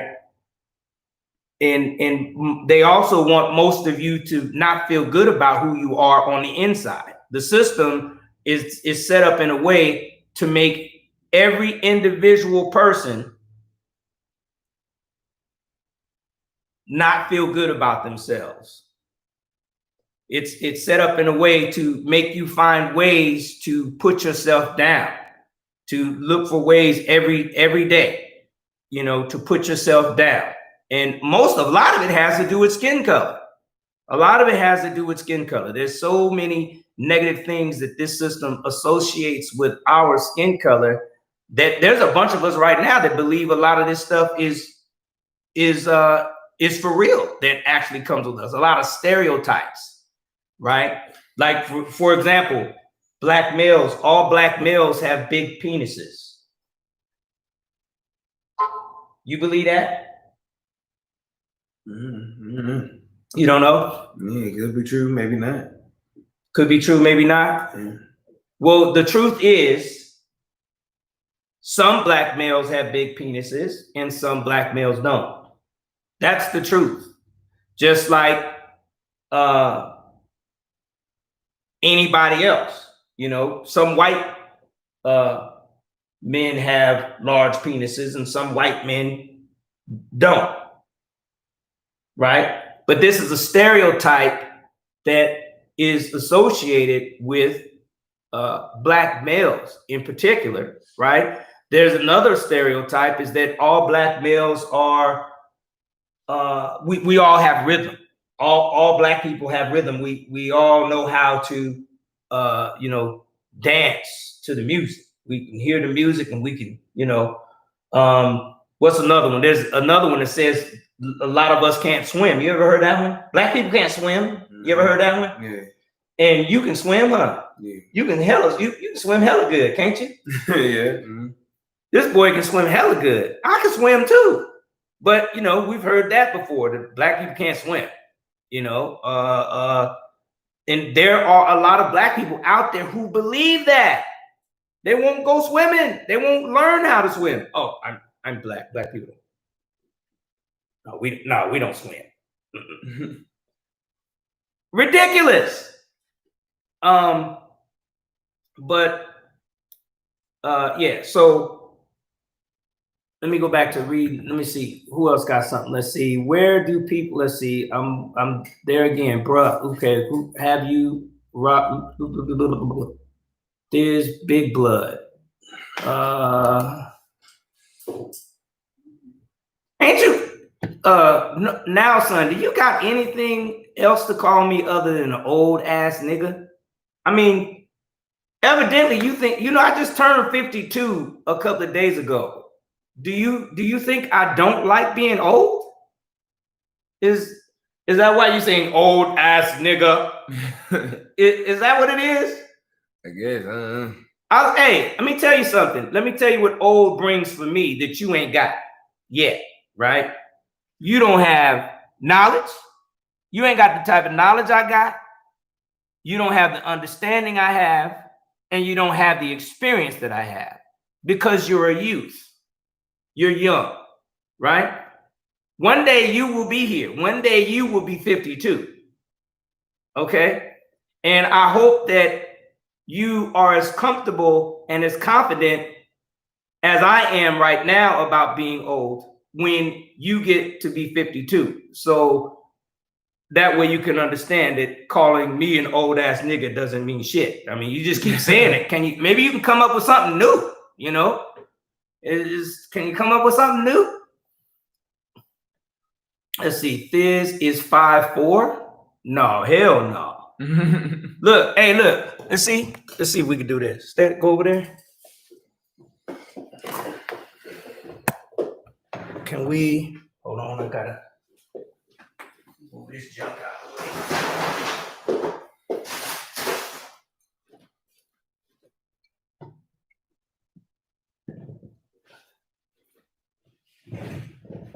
Oh, we'll put it over here.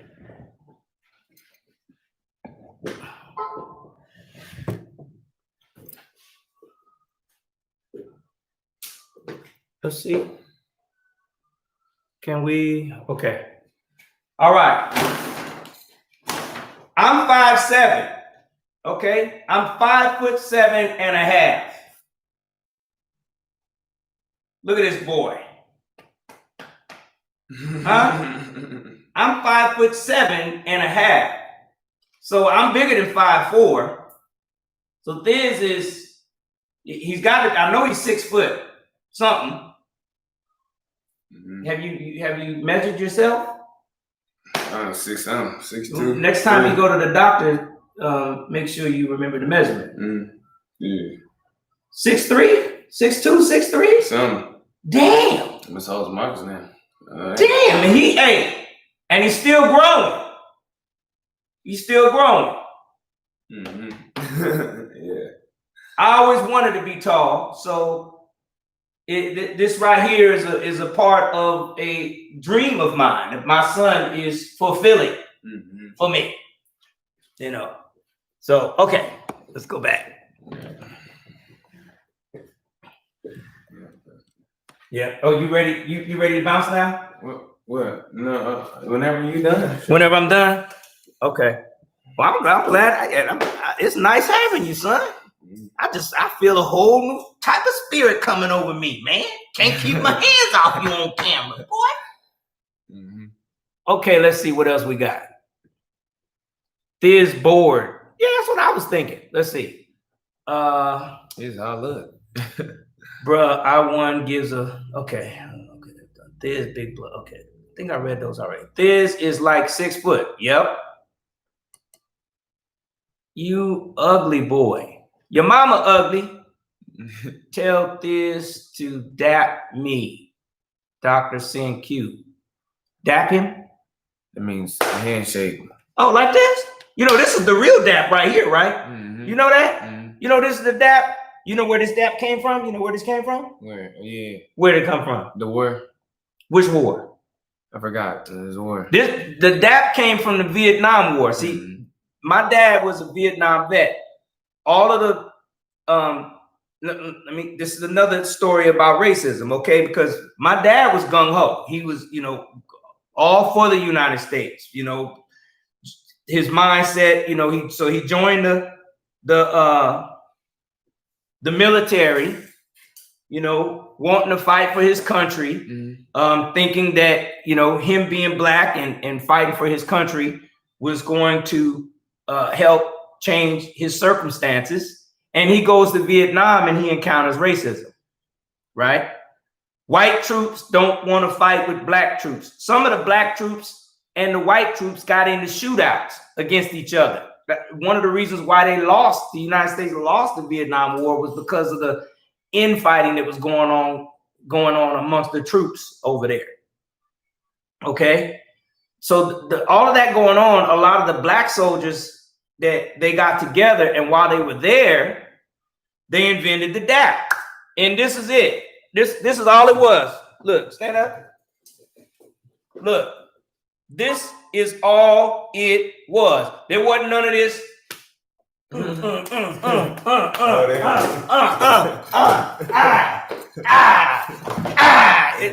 that shit, all of that came many years later, okay? But the dap, this was it, and this was a soldier's handshake. This is something that everybody in the Black Power movement, and Black Power did not mean the same thing as white power. Black Power, when I was growing up, did not mean black supremacy. Black Power meant black people being entitled to their civil rights. Black Power meant black people being entitled to their human rights and being recognized as humans on this planet. That's what it meant, because black people didn't have no power, and we still ain't got none. Okay, but doing this amongst soldiers, right? This was like a confirmation. This was the thing that said, hey man, I'm still in the struggle. I'm still in the game. I'm still trying to fight the fight, right? My dad taught me this, and we did this every day. Every day we saw each other. Boom, boom, boom. And I pass it on to my son. And he's going to pass it on to his son. I better see his son do it. Okay? Now,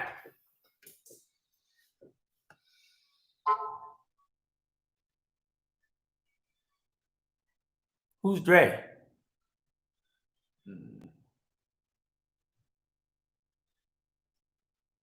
Christine, proud dad and son. Man, oh look, there's a bunch of stuff skipped. Wow. Wow. That's why I read slow. Okay. Dut your ugly ass bit. Oh, that's what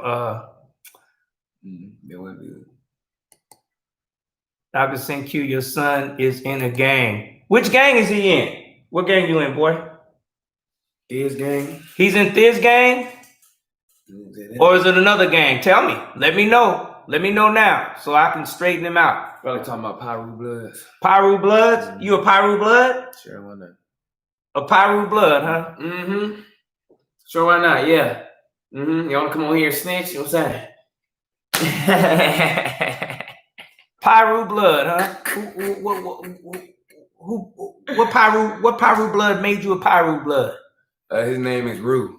Rue? Oh, he made you a Pyru Blood on the internet? Uh-huh. Rue, the one that's calling me the old ass motherfucker? Nah. I'm playing right now. You sure you playing, boy? Yeah. If you was in the gang, you tell me? Yeah. You would? Yeah. Oh, see. Okay.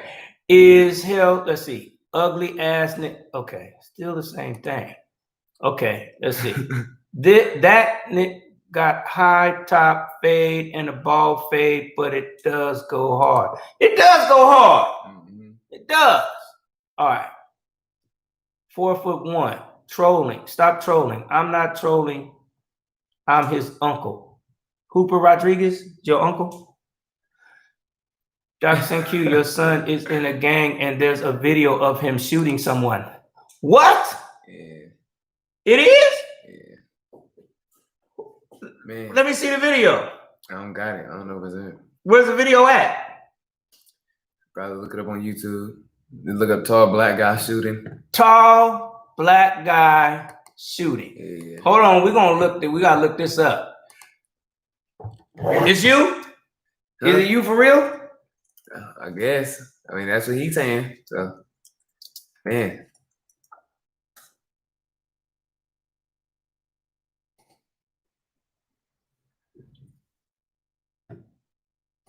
When you had time to shoot somebody, your mom let you out to go shoot people? Yeah. Yeah. It's fun. Let's see here. Tall black guy shooting.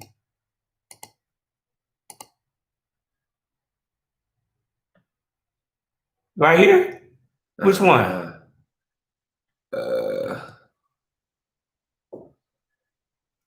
I don't know. I don't think it's on there. Hey, put a link to it. Yeah.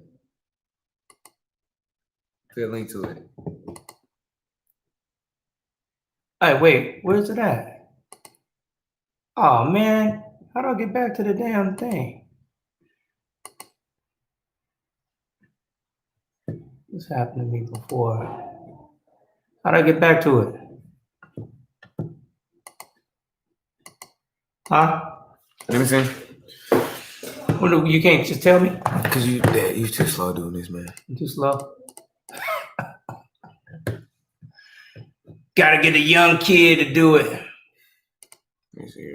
I don't know. I think you clicked off it, right? Here. Oh, that's it right there. Oh, thank you. Thanks, son. No. Call me slow again, boy. All you youngsters. Okay, let's see.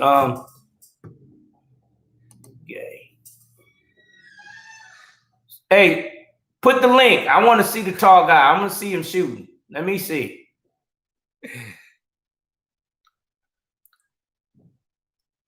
I think you's just a hating ass. Oh yeah, I know.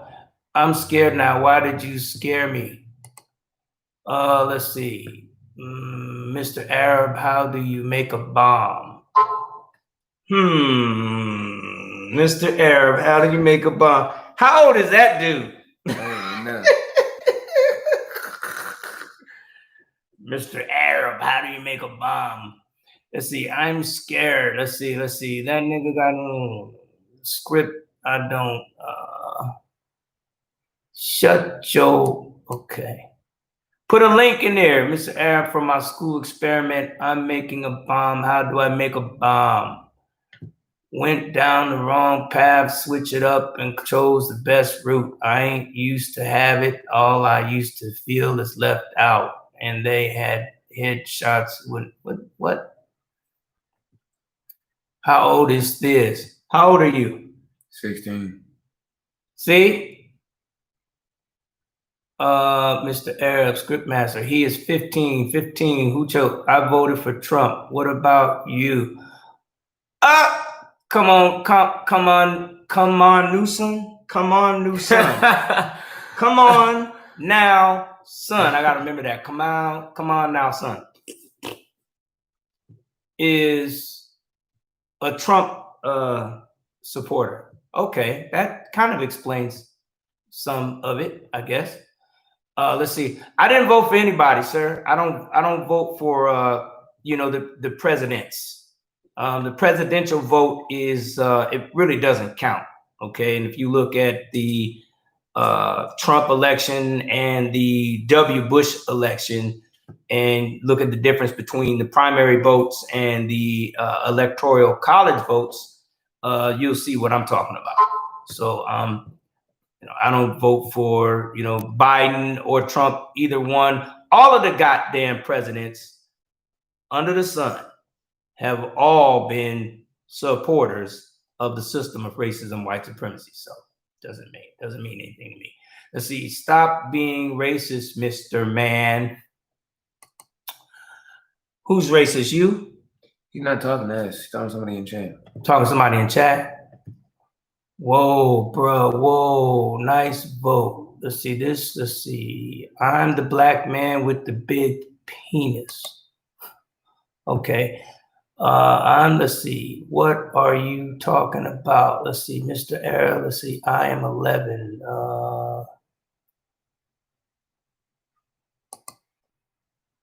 No, you can't. Stop being. Hey, no matter how much you guys, one thing I've learned, right? The more you tell somebody not to do something, really, like when you forcing them to do it, the more they're gonna continue to do it, right? So you keep saying, stop trolling. The other person is not gonna say, oh, you know what? That's a good idea. Let me stop trolling. They're gonna say, no, you know what? I'm gonna troll some more. I'm gonna keep trolling. Or you say, stop being anything. Stop this and stop that. The person that you're telling it to, unless you can choke the shit out of them, the mess out of them, right? I'm not advocating violence or abuse, but most people are going to do the opposite. Even if you apply abuse, really, even if you use abuse, they're still going to, if it's something they really want to do, they're still going to find a way to do it. Okay. I'm just saying, so, maybe present it in the form of a suggestion and maybe they'll listen. I don't know. Let's see. What do I do if someone calls me the N-word?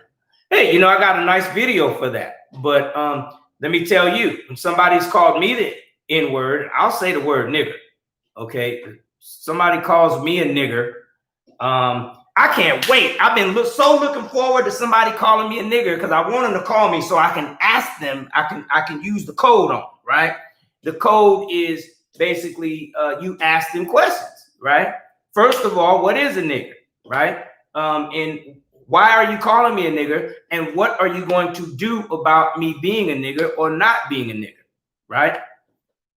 These are questions that need to be asked because most of the time when a white person calls you a nigger, it appears to me like it's out of anger and they want you to react, but I can definitely give you some experience, okay? When I was a little boy, 8 years old, I lived in the neighborhood that I lived in. Most of the people in the neighborhood were white. Most of the kids, were white. Okay. And I remember my mom and dad telling me when I was like 6, maybe 7 years old, if I get called a nigger, if someone calls me a nigger, punch them. Pop them in the mouth if they call me a nigger. This is what I was told when I was like, I was little, 6, 7 years old. Okay. So at school one day, white kid hauls off, you nigger, punched him in the mouth, right? Then another time it happened, I was in the 4th grade. This white girl, really pretty white girl, I had kind of a crush on her. I thought she was cool, Jody, okay? And we had a Christian school. We had a Richmond Christian school. I'm in the 4th grade. And she hauls off and calls me a nigger across the table. You nigger. And I was like, what? I said, I'm supposed to knock the shit out of you, right? But then you're a girl too, so I don't know if I should hit you. Right? But I dared her to call me. I dared her to call me a nigger again. So I jumped up on the table and I told her I was gonna kick her in the mouth if she didn't take it back. She called me a nigger. Bow! I kicked her in the mouth. She fell back in the chair. The principal came out, the teachers, everybody came, because this happened in school. It was in the classroom, okay? Called my parents, and we sat in the class in the principal's office, and I told them what happened. And, you know, at first everybody was like against me because I kicked her in the mouth, right? But then when I said what she called me, and then she admitted that she called me that, everybody in the room, including her mama, was like, oh, well, I think you deserve that. That was what they said. Okay. Now, speed it up another time. There's a few other times I've been called nigger. I hit somebody, I threw rocks at them. I did all kinds of stuff to different people that called me nigger. After a while, I got tired of it. Okay, somebody would call me a nigger. I say, that's all you could come up with is nigger? Like, I've heard nigger 1,000 times. I knew you were gonna call me a nigger. I mean, really? What else can you come up with? That's the way I started getting after hearing the word. It's like, it doesn't mean a goddamn thing unless I make it mean something. You understand what I'm saying to you? The word only has the meaning that the white supremacists gave it, okay? The word nigger existed before they started calling black people niggers, okay? It existed before they started calling black people niggers. And if you think about the very first African slaves who came here, they didn't even understand English. So they were being called niggers a whole bunch of times and didn't even understand what the word meant. So imagine you being called a nigger, you don't know you're being called a nigger. Is that going to really affect you? So, you know, I'm just saying that to put that on your mind. But I do have a video I made about what to do if you call the word. What? Mom said she want to watch the live stream. Okay, is she gonna watch it? Yeah. Okay. But that word is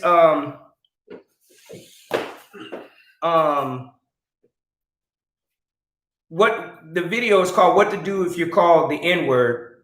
But in the video you'll see how I demonstrate what is called a conditional response. Okay. And I remember after a while, when I would get called a nigger, right? And I would automatically react and hit the person. It used to remind me, because we had these dogs. My dad, his grandfather, we had 2 German shepherds that were attack trained. They were attack trained dogs in Swahili, right? And the attack word was casa. Every time the dog heard the word casa, and if you was pointing at something and you said casa, the dog would attack it. That reminded me a lot of when somebody said nigger and how I would just react, just go all off, right? I just get emotional. Because with the dog, when you say casa, the dog, and he attacks, right?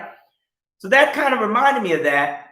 And then through some research, I came across a theory called Pavlov's theory.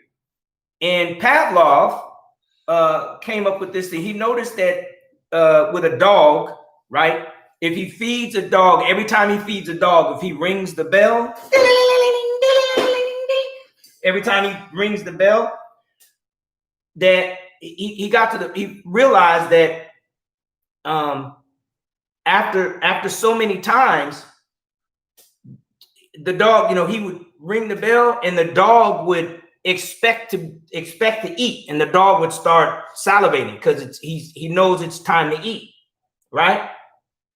So he started taking the food away. He took the food away and would still ring the bell, and he noticed that the dog would still salivate as if it was going to eat every time it heard the bell. Mm. It put the bell with food all the time, right? Some of you will understand that you have a conditional response when you're in school and the bell rings and you stop doing everything you're doing and say, "Yep, it's time to get to class." Some of you do, right? You have a bunch of you who rebel against the conditioned response of the bell, and you want to stick around and hang out because you feel like you don't want to be a sheep or something, right? But anyway, another story. I learned that it's a conditional response, right? It appears to me that the white person, when they call you a nigger, they already know, or they're already expecting you to be angry and wanting to fight, you know? And you never know. You know, there are some people out there who are masochists. They love to get beat up. They love it. Some people like to get beat up. They want blows to be thrown on them. And the easiest way, if I would think, if I was somebody who enjoyed getting beat up, if I got turned on by getting beat up, I think if I was a white person, I'd look for some black people I could call nigger, because that's a sure way to get beat up. I mean, I'm sure they've seen enough videos. I mean, surely we can't believe that all these white people that are running around calling us niggers don't know that we gonna react violently or whatever. I mean, just think about that for a minute. Because I know when I was told to knock somebody out for calling me a nigger, that was in the 70s. Okay? I've seen it on television so many times. I know a bunch of y'all have seen it in your videos and stuff like that. So who is it that's out there that's calling you a nigger and not expecting you to whoop their ass? To me, it's when you don't react that way is the part that's going to blow their mind. That's the part that's going to be like, oh, wait a minute, he didn't react to it. Let's stop giving the word power, right? The word itself, if you don't know what it means, or if you take away the meaning of it, it has no more power. You know, to me, the word, like where I grew up at, again, also in Richmond, I grew up, the term nigger had turned into nigga in the streets, it turned to nigga. Okay? And in the streets, when I was growing up, nigga just meant dude. The females that were in the neighborhood, they called themselves bitches. I'm not gonna lie about that or whatever, right? But to me, it's a matter of opinion. Some people look at both of those words and say, well, if you call yourself that, then you're degrading yourself, right?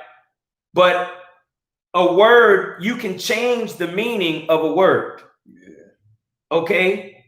And if you don't believe that words, the meanings of words get changed, just open up a dictionary and look at some of the words that would have so many meanings. Like the word love, it doesn't have one meaning. You look it up in the dictionary, it's got a whole bunch of different kind of meanings, which is why so many people get into conflict over the word love. They get into conflict because when I'm talking about love to you and you talking about love to me, what you believe is love may be different than what I believe love is. But neither one of us stopped to say, hey, what do you mean when you say love? So I'm because I got my definition of love and my expectations of love in my head. Every time he doesn't meet my expectations, I'm mad. Now I want to get the belt. And vice versa. You know? But nigger, the word nigger is just exactly that. It's a word in the English language, and it only has the amount of power that you allow it to have. I don't flinch if somebody calls me a clown, a hoe, a bitch, a sucker. You can call me any kind of name you want to call me. Okay, I might respond, your mama, You know what I'm saying? But I'm just, you know, I'm just acting in character. I'm just, you know, that's just me on Dr.SYN-Q. But you know, me in, you know, me, the real person, I don't get bothered by name calling. Being called any kind of name does not bother me. So I'm not going to all of a sudden get all bent out of shape because somebody called me a nigger. I used to back in the day as a little boy, but like I said, to me, I've evolved. I've gotten tired of knocking people out, right? It's just a word to me. So I hope that helps you. Calling, balling, I heard these niggas out here stalling. Shut up, old man. Another one. Okay, is held for review. Shut up let's see, holy. I don't understand. Why does somebody come to my channel to tell me to shut up? If you don't want to hear what I got to say, just get off the damn channel. Go find something else to do. I don't, it doesn't make sense. You come into my live and you say, shut up, be quiet. Does that doesn't make sense at all to me. Let's see. Hope in a Discord call, I'll pack you. This that, like the stream, spitting facts. Shut up, old man. Again, somebody else. It's getting trendy. That's the same guy on a different account. Oh, the same dude. He just trying to make it seem like it's a bunch of people. Dwarf. Let's see. This nigga taller than. Guys, boy, it's a lot. How many people? 12.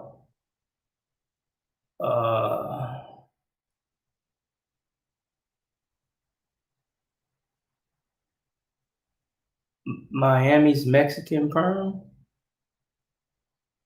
Who's that? I guess somebody on Discord.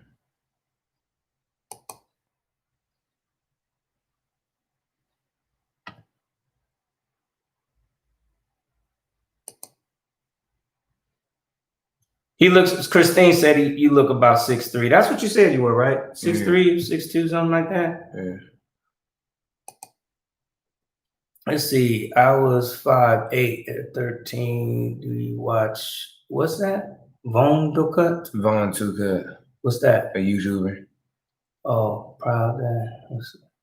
Christine, what's that? Christine. That's a good small dick. Nobody gives a. Looking at these. Okay. Who's that female in this Discord profile? He was born 2000. This was born 2004. Nobody is getting his ass beat. What? That one jumped. Where's that one at? That one there. I bet she never forgot you, and I bet she never did that anymore. Hey, oh yeah, you're right, Christine. I'm pretty sure she never did. I don't know what that one is. Warren Hard R. What's that? Warren Dr.SYN-Q Hard R. What's that? The only power any word has is the power you give it. That's right, Christine. The only power any word has is the power you give it. That's what Christine said. Okay, all you do, like I said, I don't understand it. Why are you in my chat saying shut up? Just turn the damn thing off. After this mic up with Dre for talking shit to your dad.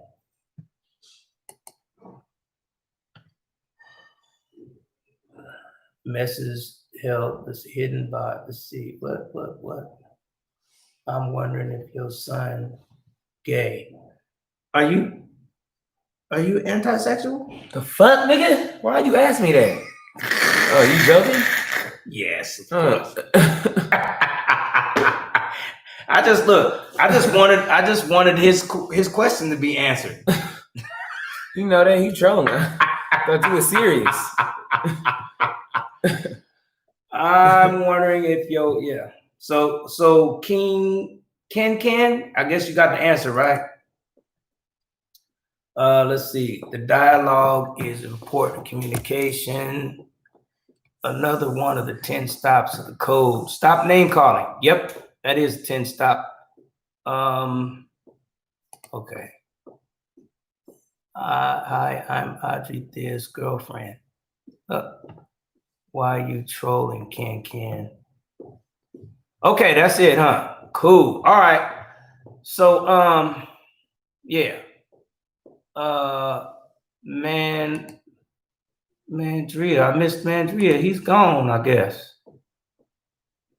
As he called that nigga dandy, long legs. Goddamn.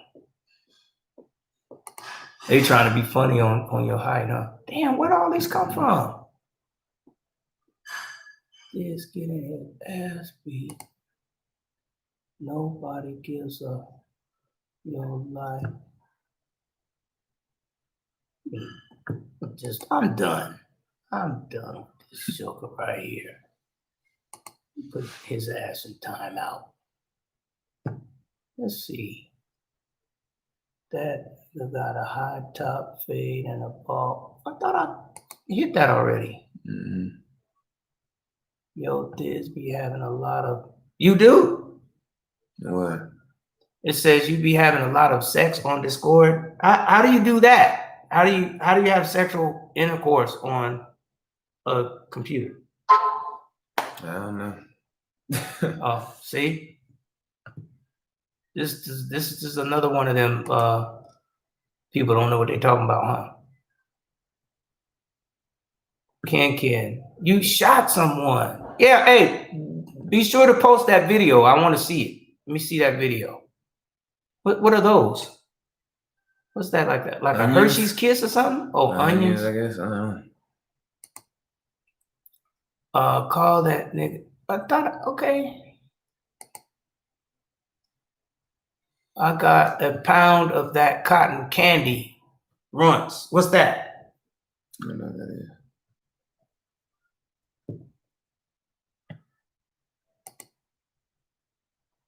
What the?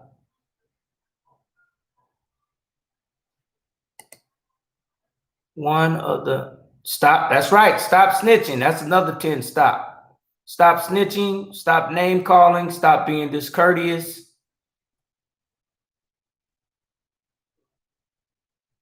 Here's the link. Where? I don't see it.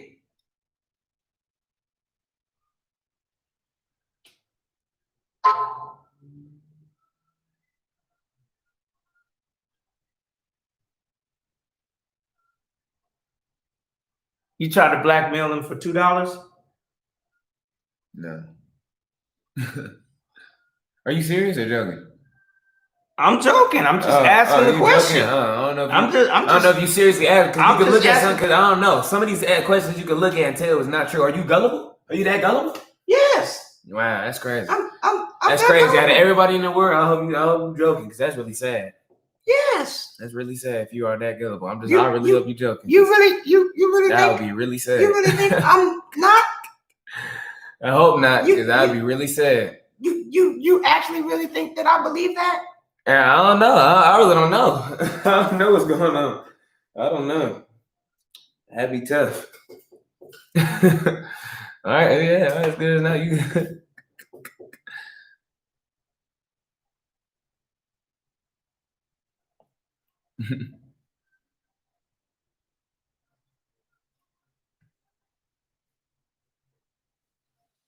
Yeah, I lived in the suburbs one time. They quickly turned to the herbs when all the white people that didn't want to live around the black people, namely my family, started moving out. They called it white flight. Something I would have did. I bet she never. Let's see.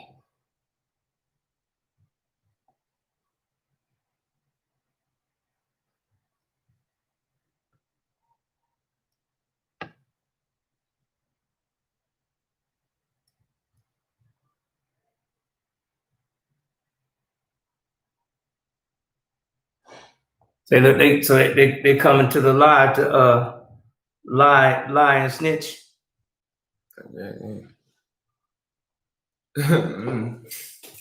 Yes.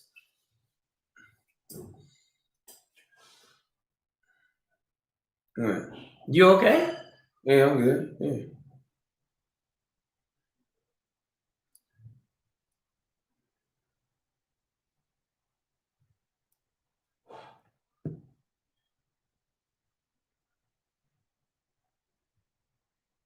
That's all it is. That's all people do. That's what I told you. If I shot you, that was pointless.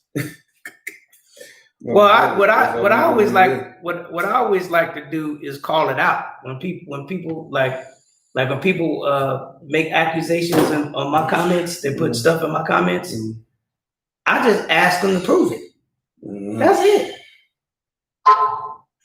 It usually shuts them up pretty fast because they can't. Yeah. So for me, when they say it, and I'm asking you, when I ask a question, I don't ask questions because I'm assuming something. I'm asking a question because I don't want to assume. You see the difference? Yeah. So if I ask a question, it has nothing to do with what I believe. It means I'm seeking belief. I'm looking for belief, right?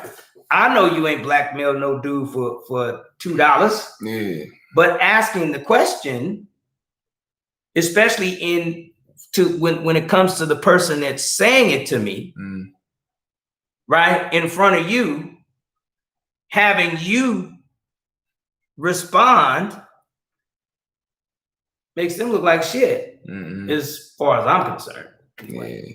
But I mean, you really thought I did, like when the person said that you shot somebody, that I actually believed that I don't know, because you kept on dragging it. I don't know. At this point, I didn't know. You didn't know?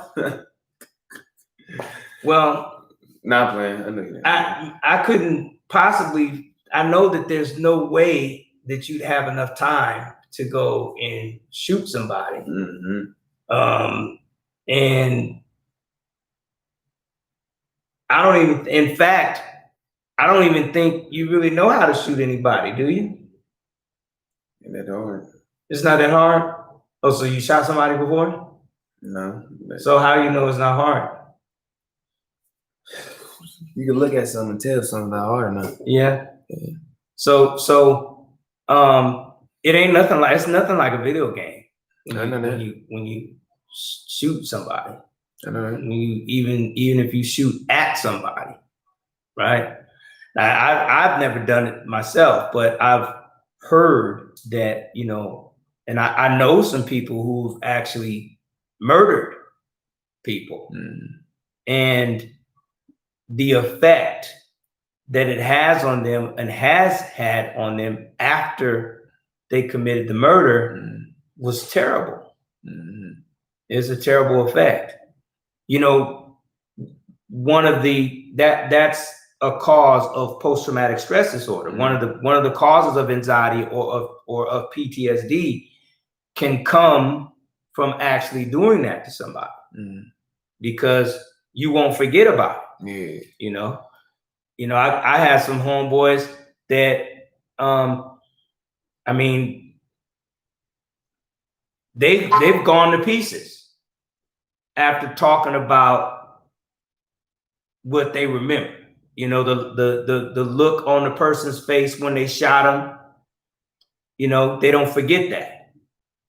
You know, the effect that it has on other family members. You know, when I was in the streets, I had a lot of enemies. Okay, but there was only one that I felt I was going to need to kill, right? And that was just because of the events that the situation that surrounded the event that happened. I don't even remember the whole detail of what started the clash between me and this dude, but when it happened, his family was up at the school looking for me. right?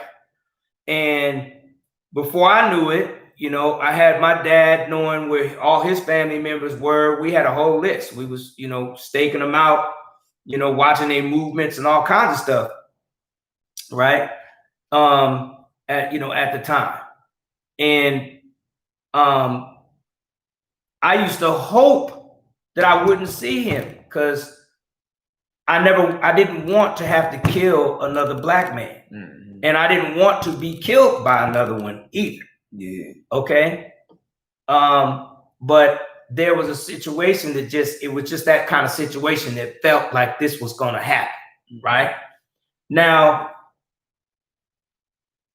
I saw him one time. It was at the barbershop after we had, you know, beef. And I saw him at the barbershop, and we was getting ready to go down in the barbershop, and the barber got in between us and, you know, squashed the whole thing. So out of respect for the barber, we didn't do anything, right? But I never saw him after that, right? For about 20 years. One day I'm walking down the street and he calls me my name. This is for you to think I'm an Arab. My old name, my birth name, the name I used to have before I legally changed it to Khalif, was Norman. And I heard this cat say, Norman. And I looked and I saw this guy sitting in the car, and I walked up to the car, and I didn't even recognize this dude. I said, man, you know my name. You must know me from back in the day if you know me, you calling me that name. He said, yeah, man. I said, what's your name? And he told me his name. He didn't even look like the same dude, but he was the dude. He was the cat that I used to, you know, that I had beef with. We both started laughing. You know what I'm saying? We started talking and everything, and we were both happy to see each other, that we were still breathing around this time, because so many of the other homeboys that we've grown up with, that we've known, are either in prison, they dead, or they in jail. You know, well, that's prison, but on drugs or something. It's just so many people. I got 3 friends on death row. Okay, but I'm saying this to say that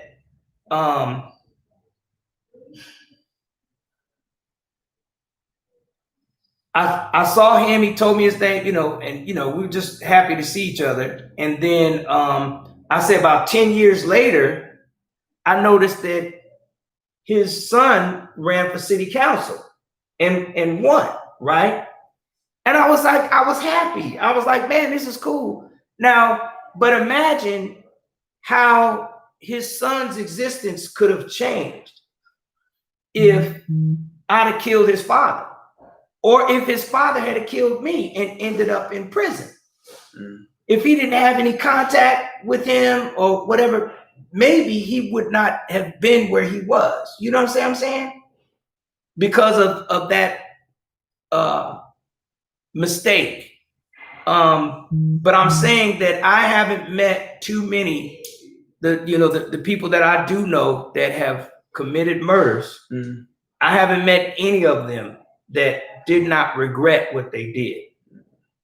Okay, they didn't regret what they regretted what they did, and you know, 2 of them did what they did because they felt they had to do it. Like it was either going to be that person, you know, or them. You know what I'm saying? But they still did it, and they didn't feel good about it. So it's nothing like it is in the movies. You know, the movies, everybody that gets killed in the movies, when the job is over, they get up off the ground, and you know, they take off the blood and all the special effects and everything, and they go home and they go to bed. So shooting a gun or shooting at somebody and hurting somebody or killing somebody is not the same as it looks in the movies. It is definitely not the same as it is in a video game. Okay. when you holding a controller and you shooting a gun, your controller vibrates. All right. When you shoot a real gun, it's extremely loud. You have to wear earplugs in your ear when you're on the range because the gun is extremely loud and it has a kick. So, depending on what kind of gun you have, if you're not holding it properly, like you in the movies, they show people holding the gun sideways and shit. That's not a real way that you use a firearm, right? Yeah. And then there's also safety precautions that have to be involved when you're using one, right? I'd still like to see the video because I want to know if it's some tall guy. I just want to see it because I want to see what. No, that's me and Mom in that group chat. What they're talking about. What?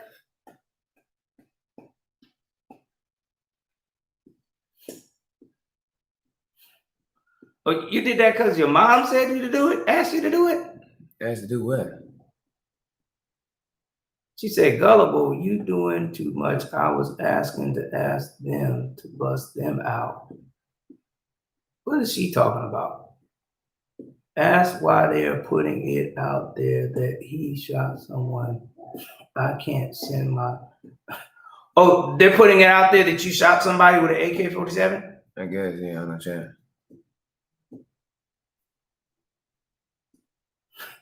Oh, people been saying it? Who else been saying it? People on the YouTube. But how did Karma know about it? She's on the YouTube, Dad. I just told you that earlier. Oh, she's on the YouTube. Yes, she's in. She can see chat. Yeah.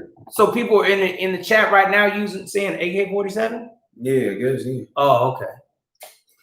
Dang, I don't get it. Is it hard to understand something? Like what's going on? It's hard for me to understand, yeah, because I asked you. So I'm looking at a text, right? Yeah, I know, yeah. And she's saying something about an AK-47. Mm-hmm. I'm not looking at this. Yeah. I don't see AK-47 in there, right? Mm-hmm. So that's all I'm doing. Once again, I'm just asking questions, right? Mm-hmm. We got to get out of the perspective that asking a question is something offensive. Oh no, but I'm talking about it's something that can be an ignorant question, something that you can answer yourself. Well, ignorant, you know ignorant. But, So let's see if I can answer this real quick. Mm-hmm. Your mom says, ask them why they're talking about an AK-47, right? I don't even know anything about an AK-47, so how could I answer that question myself? That's why I answered it. But you didn't. You told me. I said I answered it. You see my message? I said. It's called I thought you believed it, and then we kept on talking. I didn't see your message because you answered it. You answered it for her, right? You gave her the answer. We're in a group chat, Dad. Look, YKM Karma. You good? You need to take off your glasses, Dad? I don't need to take off my glasses, son. I'm just reading part where it says Karma. I'm not reading anything else. Do you see that? Oh, then I'm just reading the part. This is Karma. See, you see that's the first. You see that's the first one. Mm-hmm. See right here it says bookmark stopped here for unread message. See that September 6th? Mm-hmm. That's the first text message I got. Exactly. Right. You see the following text message. But I'm not looking at the following text message. That's your fault, then. Okay. Yohanse. Yeah. Your mom asked me a question. She asked me a question, right? She asked both of us a question. It says why they are putting it out there that he shot someone with an AK-47, right? Mm-hmm. Okay, so she's asking me the question. I don't know who's putting anything out there about AK-47. Yes, right. I guess I haven't seen it. I haven't seen anything that said anything about an AK-47. Yes or no? No, I haven't. So. I asked the question, who's talking about an AK-47? You said it's in the chat. All I could do is ask questions. See, I ask questions. Why? Why do I ask questions? To learn something. Thank you. Learn something about everything. How do we learn? Ask questions. Right? Yeah. All right. So that's all I'm trying to do. Like I said, once again, me asking a question doesn't mean I'm believing anything. It doesn't mean that I'm going to believe the information that's given to me. It means that I'm learning. I'm asking the question because I'm seeking information. So that way, when I have the information, I can think critically for myself. Right? Yeah. So, yeah. So let's see. What else we got here?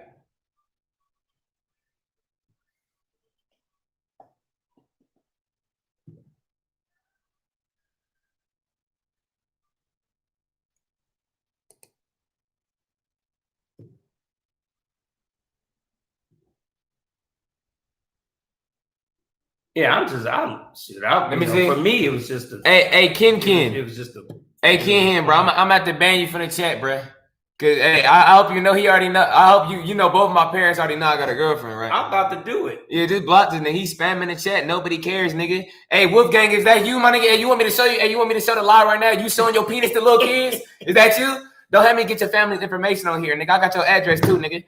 Hold on. Playing, nigga. Block this nigga. I'm about to. But This nigga trying to say he trying his hardest, nigga. Keep on. Message him on Facebook, nigga. How You you give a doing? fuck, nigga.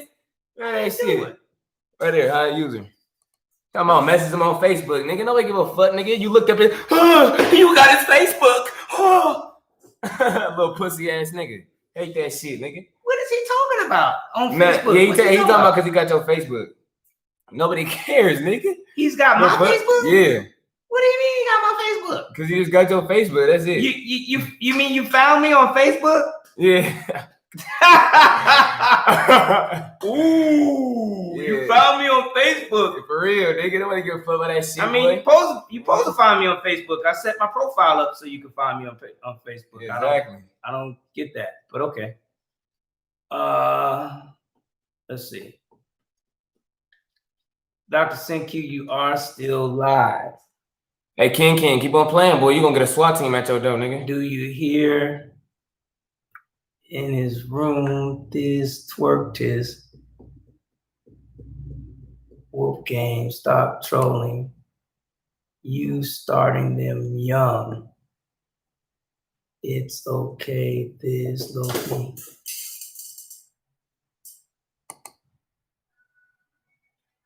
Who is Ken? Is he somebody new? I don't even know. Probably a nigga named Wolfgang. That's the Chinese nigga. Probably the Chinese dude I did a diss track on. On your skills. I thought the Chinese dude you did a track on was your friend or something. Nah.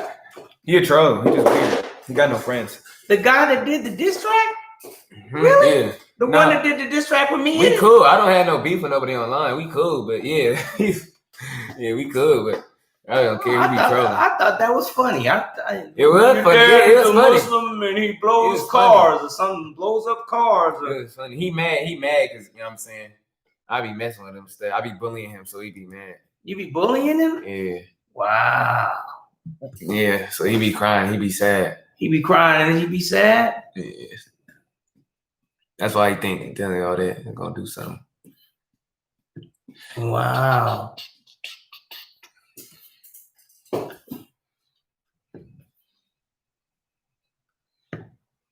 If this threatens me, I'll message you on Facebook. This is a gangbanger. He admitted to being a blood. This admitted to being a block. He be throwing gang signs on video. This come through. No bullying, that's not. Mom, can you stop messaging me, please? If I'm bullying somebody, it's for a good reason. He deserves to get picked on. Let me see. Why did you block her messages? What are you doing? Huh? Why did you block the wrong person messages? Watch out. I didn't do that. I didn't mean to do that. No. How did that happen? I don't know. I just did Ken's. You missed it. There you go. We should be good. There we go. Sorry about that, Audrey. Let me see. Right here. It's still blocked. Huh. No, she good now. Oh, she You said, ain't who lying. invited these trolls? Yeah, who did invite them? People in my my Discord, my friends on Discord. That's why I told you. Told you. That's why I didn't touch your stuff. I told you they all gonna just come in and do the same stuff. They be trying their hardest. Y'all be trying your hardest. That dude Wolfgang trying so hard. He talking about I got a girlfriend. Hey, Wolfgang, let's be logical right now. I don't know if you trolling. Who do you think I am, bro? Who do you think I am, Wolfgang? Oh no, I blocked him, so I don't think he can say nothing. But Wolfgang, if you still watching, bro, let me know, bro. Who do you think I am, bro? You think my parents knowing I'm like, oh, I got a girlfriend. Oh God. Oh my, I'm gonna get in trouble. I'm gonna get grounded. Nigga, sit down. You are grounded. Oh! This dude's so funny. He think he a god troll too. This dude's funny as hell. What's a god troll? Just a regular troll, but he like a major troll. He thinks a major troll. just trolling is. Oh, do some people make it a business out of trolling? Yeah, they don't make no money from it. They just do it 24/7 because they think it's funny, I guess. Because they don't got nothing else to do. How can you be a troll 24/7? I mean, you must be damn. I know. You ain't got no way to make. I mean, how do you survive? I mean, that's what I'm saying. You must be a leech too. You survive off other people. You live off of other people, maybe. Oh well, maybe if they're a child troll, and they still live with their parents. Yeah. So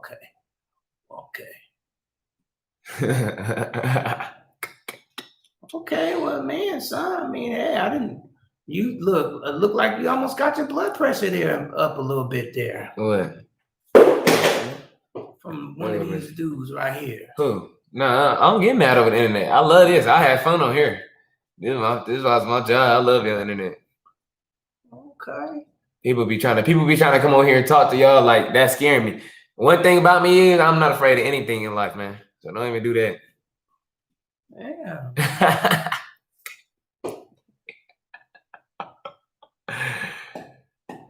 I mean, Ma, you said I need to apologize to you a lot. My bad, Ma. Hey, if you I mean, if you really did shoot somebody, what would they think I'm supposed to do about it? I don't know. I don't know. Like, what do you supposed to do? You ground me, I guess. I mean, if you shot somebody, man, I think grounding would be kind of way out the. That'd be way out the picture, wouldn't it? I mean, you're grounded. You shot somebody, so you can't watch TV for the next 2 weeks. I mean, that doesn't compute. That doesn't make sense. You know what I'm saying? I mean,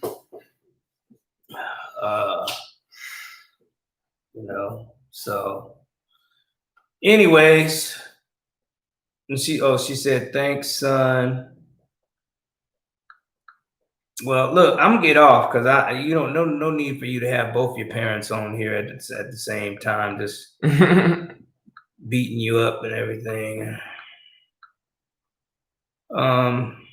Let's see. Thanks for being on my show. Thanks everybody for coming out. I wanted to oh wait. You know what? I did want to. There was something else. So, what did you think about the Jacob Blake thing? The who? Who's Jacob that? Blake. Who's that? The guy that died? Black? So Jacob Blake is in, I think it's Kenosha, Wisconsin. Yes. He what? Because I be bullying so many people on Discord that deserve to be bullied, right? Because they be doing too much. Yeah. You know what I'm saying? Because I bully bullies on Discord. Yeah. So it's like every time I be doing this, they be trying to come in the stream and they be trying to start rumors and say some shit that's going to try to scare me. It's so funny, my man. It's so funny, but continue. Continue what you saying? Yeah. So, because I'm glad you said that because I want to get to that. But real quick, look at that one. Said you touched him. Yeah, that's what I'm saying. So, you touched him? Yeah. You did? How, like through the screen? Yeah, through the screen, yeah. Okay. He has a video speaking from his hospital bed today. Oh yeah. Oh yeah, Jacob. Jacob now I done forgot his name. What's his name? I don't know. I wasn't really following on that story. Blake? Who's your Jacob Blake? Thank you. Yeah. Yeah, Jacob Blake. Seems to be, so what happened was, at least what the original report said, was that there was a dispute between two ladies, and he broke up the fight. Oh yeah, I heard that. He got shot. And then the police came, and he had an argument with them or something, and he walked away and headed to his car, and they showed the video of them grabbing him by his shirt and shooting him in his back. Right. That was the first report. Now, because of that, right, that is what had the protests come to Kenosha, Wisconsin. And then that's what got Kyle, you heard of Kyle Rittenhouse? That's the 17-year-old that was out there with a rifle, and he shot 3 people, killed 2 of them. And he got arrested for murder right now. Different story, but he was out there because of the Jacob Blake situation. So now recently, I guess Jacob Blake has been, they show the video of him talking from the bed, and he's giving out some constructive, looks like he's trying to give constructive information to the youth, to, so that y'all don't encounter the same circumstances. But there's something else that's traveling around the internet that says that he was actually, the police went there to arrest him on sexual assault charges. And there's something on the internet that's going around saying that he, raped someone, something of the sort like that. I don't know how true that is, but there is, I did see another video of him from his hospital bed talking to a judge about some charge. Now, the video I saw didn't say what the charge was, but I'm just putting that out there because I noticed that there are some people who are automatically saying that he raped somebody. And they're saying, if he raped somebody, why should I be standing up in his defense against what happened to him, what the police did to him, right? So I say, patiently wait for the facts to see if the actual facts come out to let you know if that really happened or not. And then, make a decision, but try not to spread the information as if it's true. Because we should always consider the facts before we come to an assumption about things. Next, you said the bloggers, no, the trolls on Discord. They're always coming to tell. They're always coming to tell on you. Yeah, a little bit. Yeah, I guess. Yeah. So when you be on Discord, you be showing stuff. So what did you show? Did you show a video of somebody that looks like you in the video of doing a shooting? No.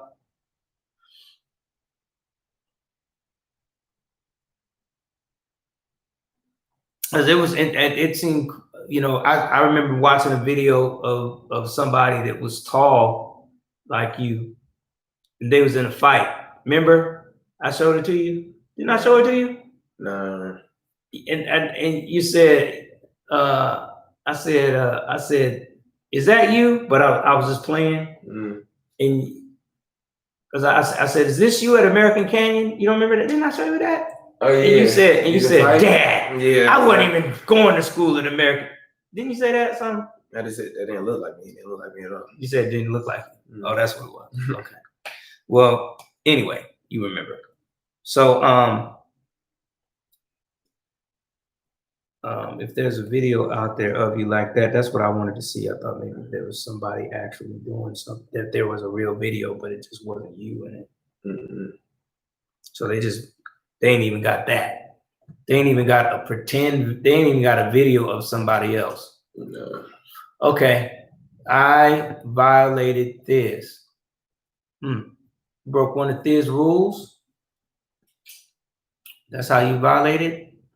He's showing off the drip spin. What's that? The drip means swag. Oh, the swag. Your mom was in a Chief Keef video throwing gang signs with her. She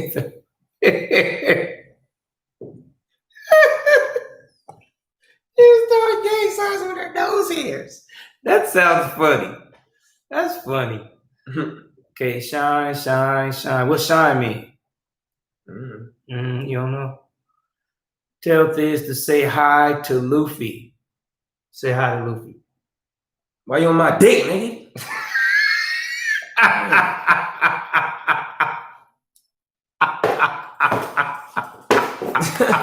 You on spamming saying hi, bro. Like you don't want to say hi to people, man? not the people I already know.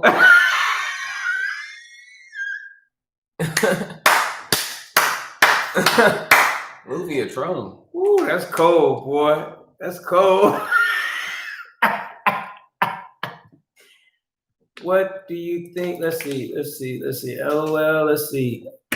Hell yeah, I'm the funniest nigga in here. Young Bacon. Let's see.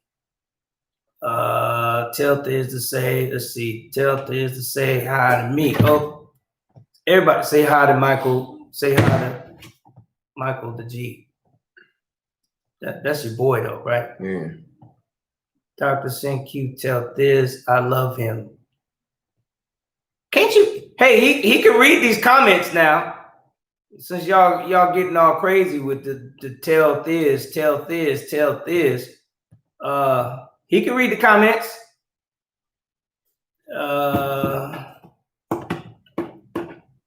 Tell Thiz to say. I gotta just stop doing it. Okay,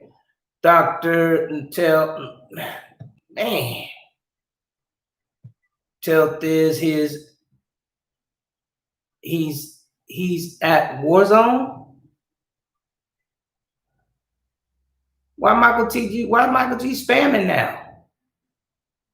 Stop spamming or I'm gonna ban you, nigga. Or maybe he just want me to see it. Yeah, I guess, nigga. What's Warzone, a game? Yeah, Call of Duty Warzone.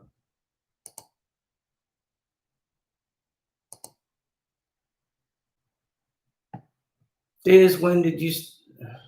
2018. Thiz trash at Warzone. Is that the game that I play with you and Nah, let me get in now. It's Call of Duty Battle Royale. Oh, Call of Duty Battle Royale. Yeah. Thiz, you stink. Your mama stink.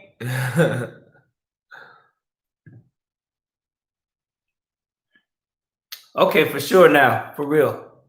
Ooh, what happened? I touched the screen right here. Oh, for sure now. I'm gone. We gone. Thanks, y'all. Happy, happy learning. Have a good day, good Sunday. Peace out. Stay strong in the struggle to replace racism, white supremacy with justice. I hope that some of the stuff I said was constructive for somebody today.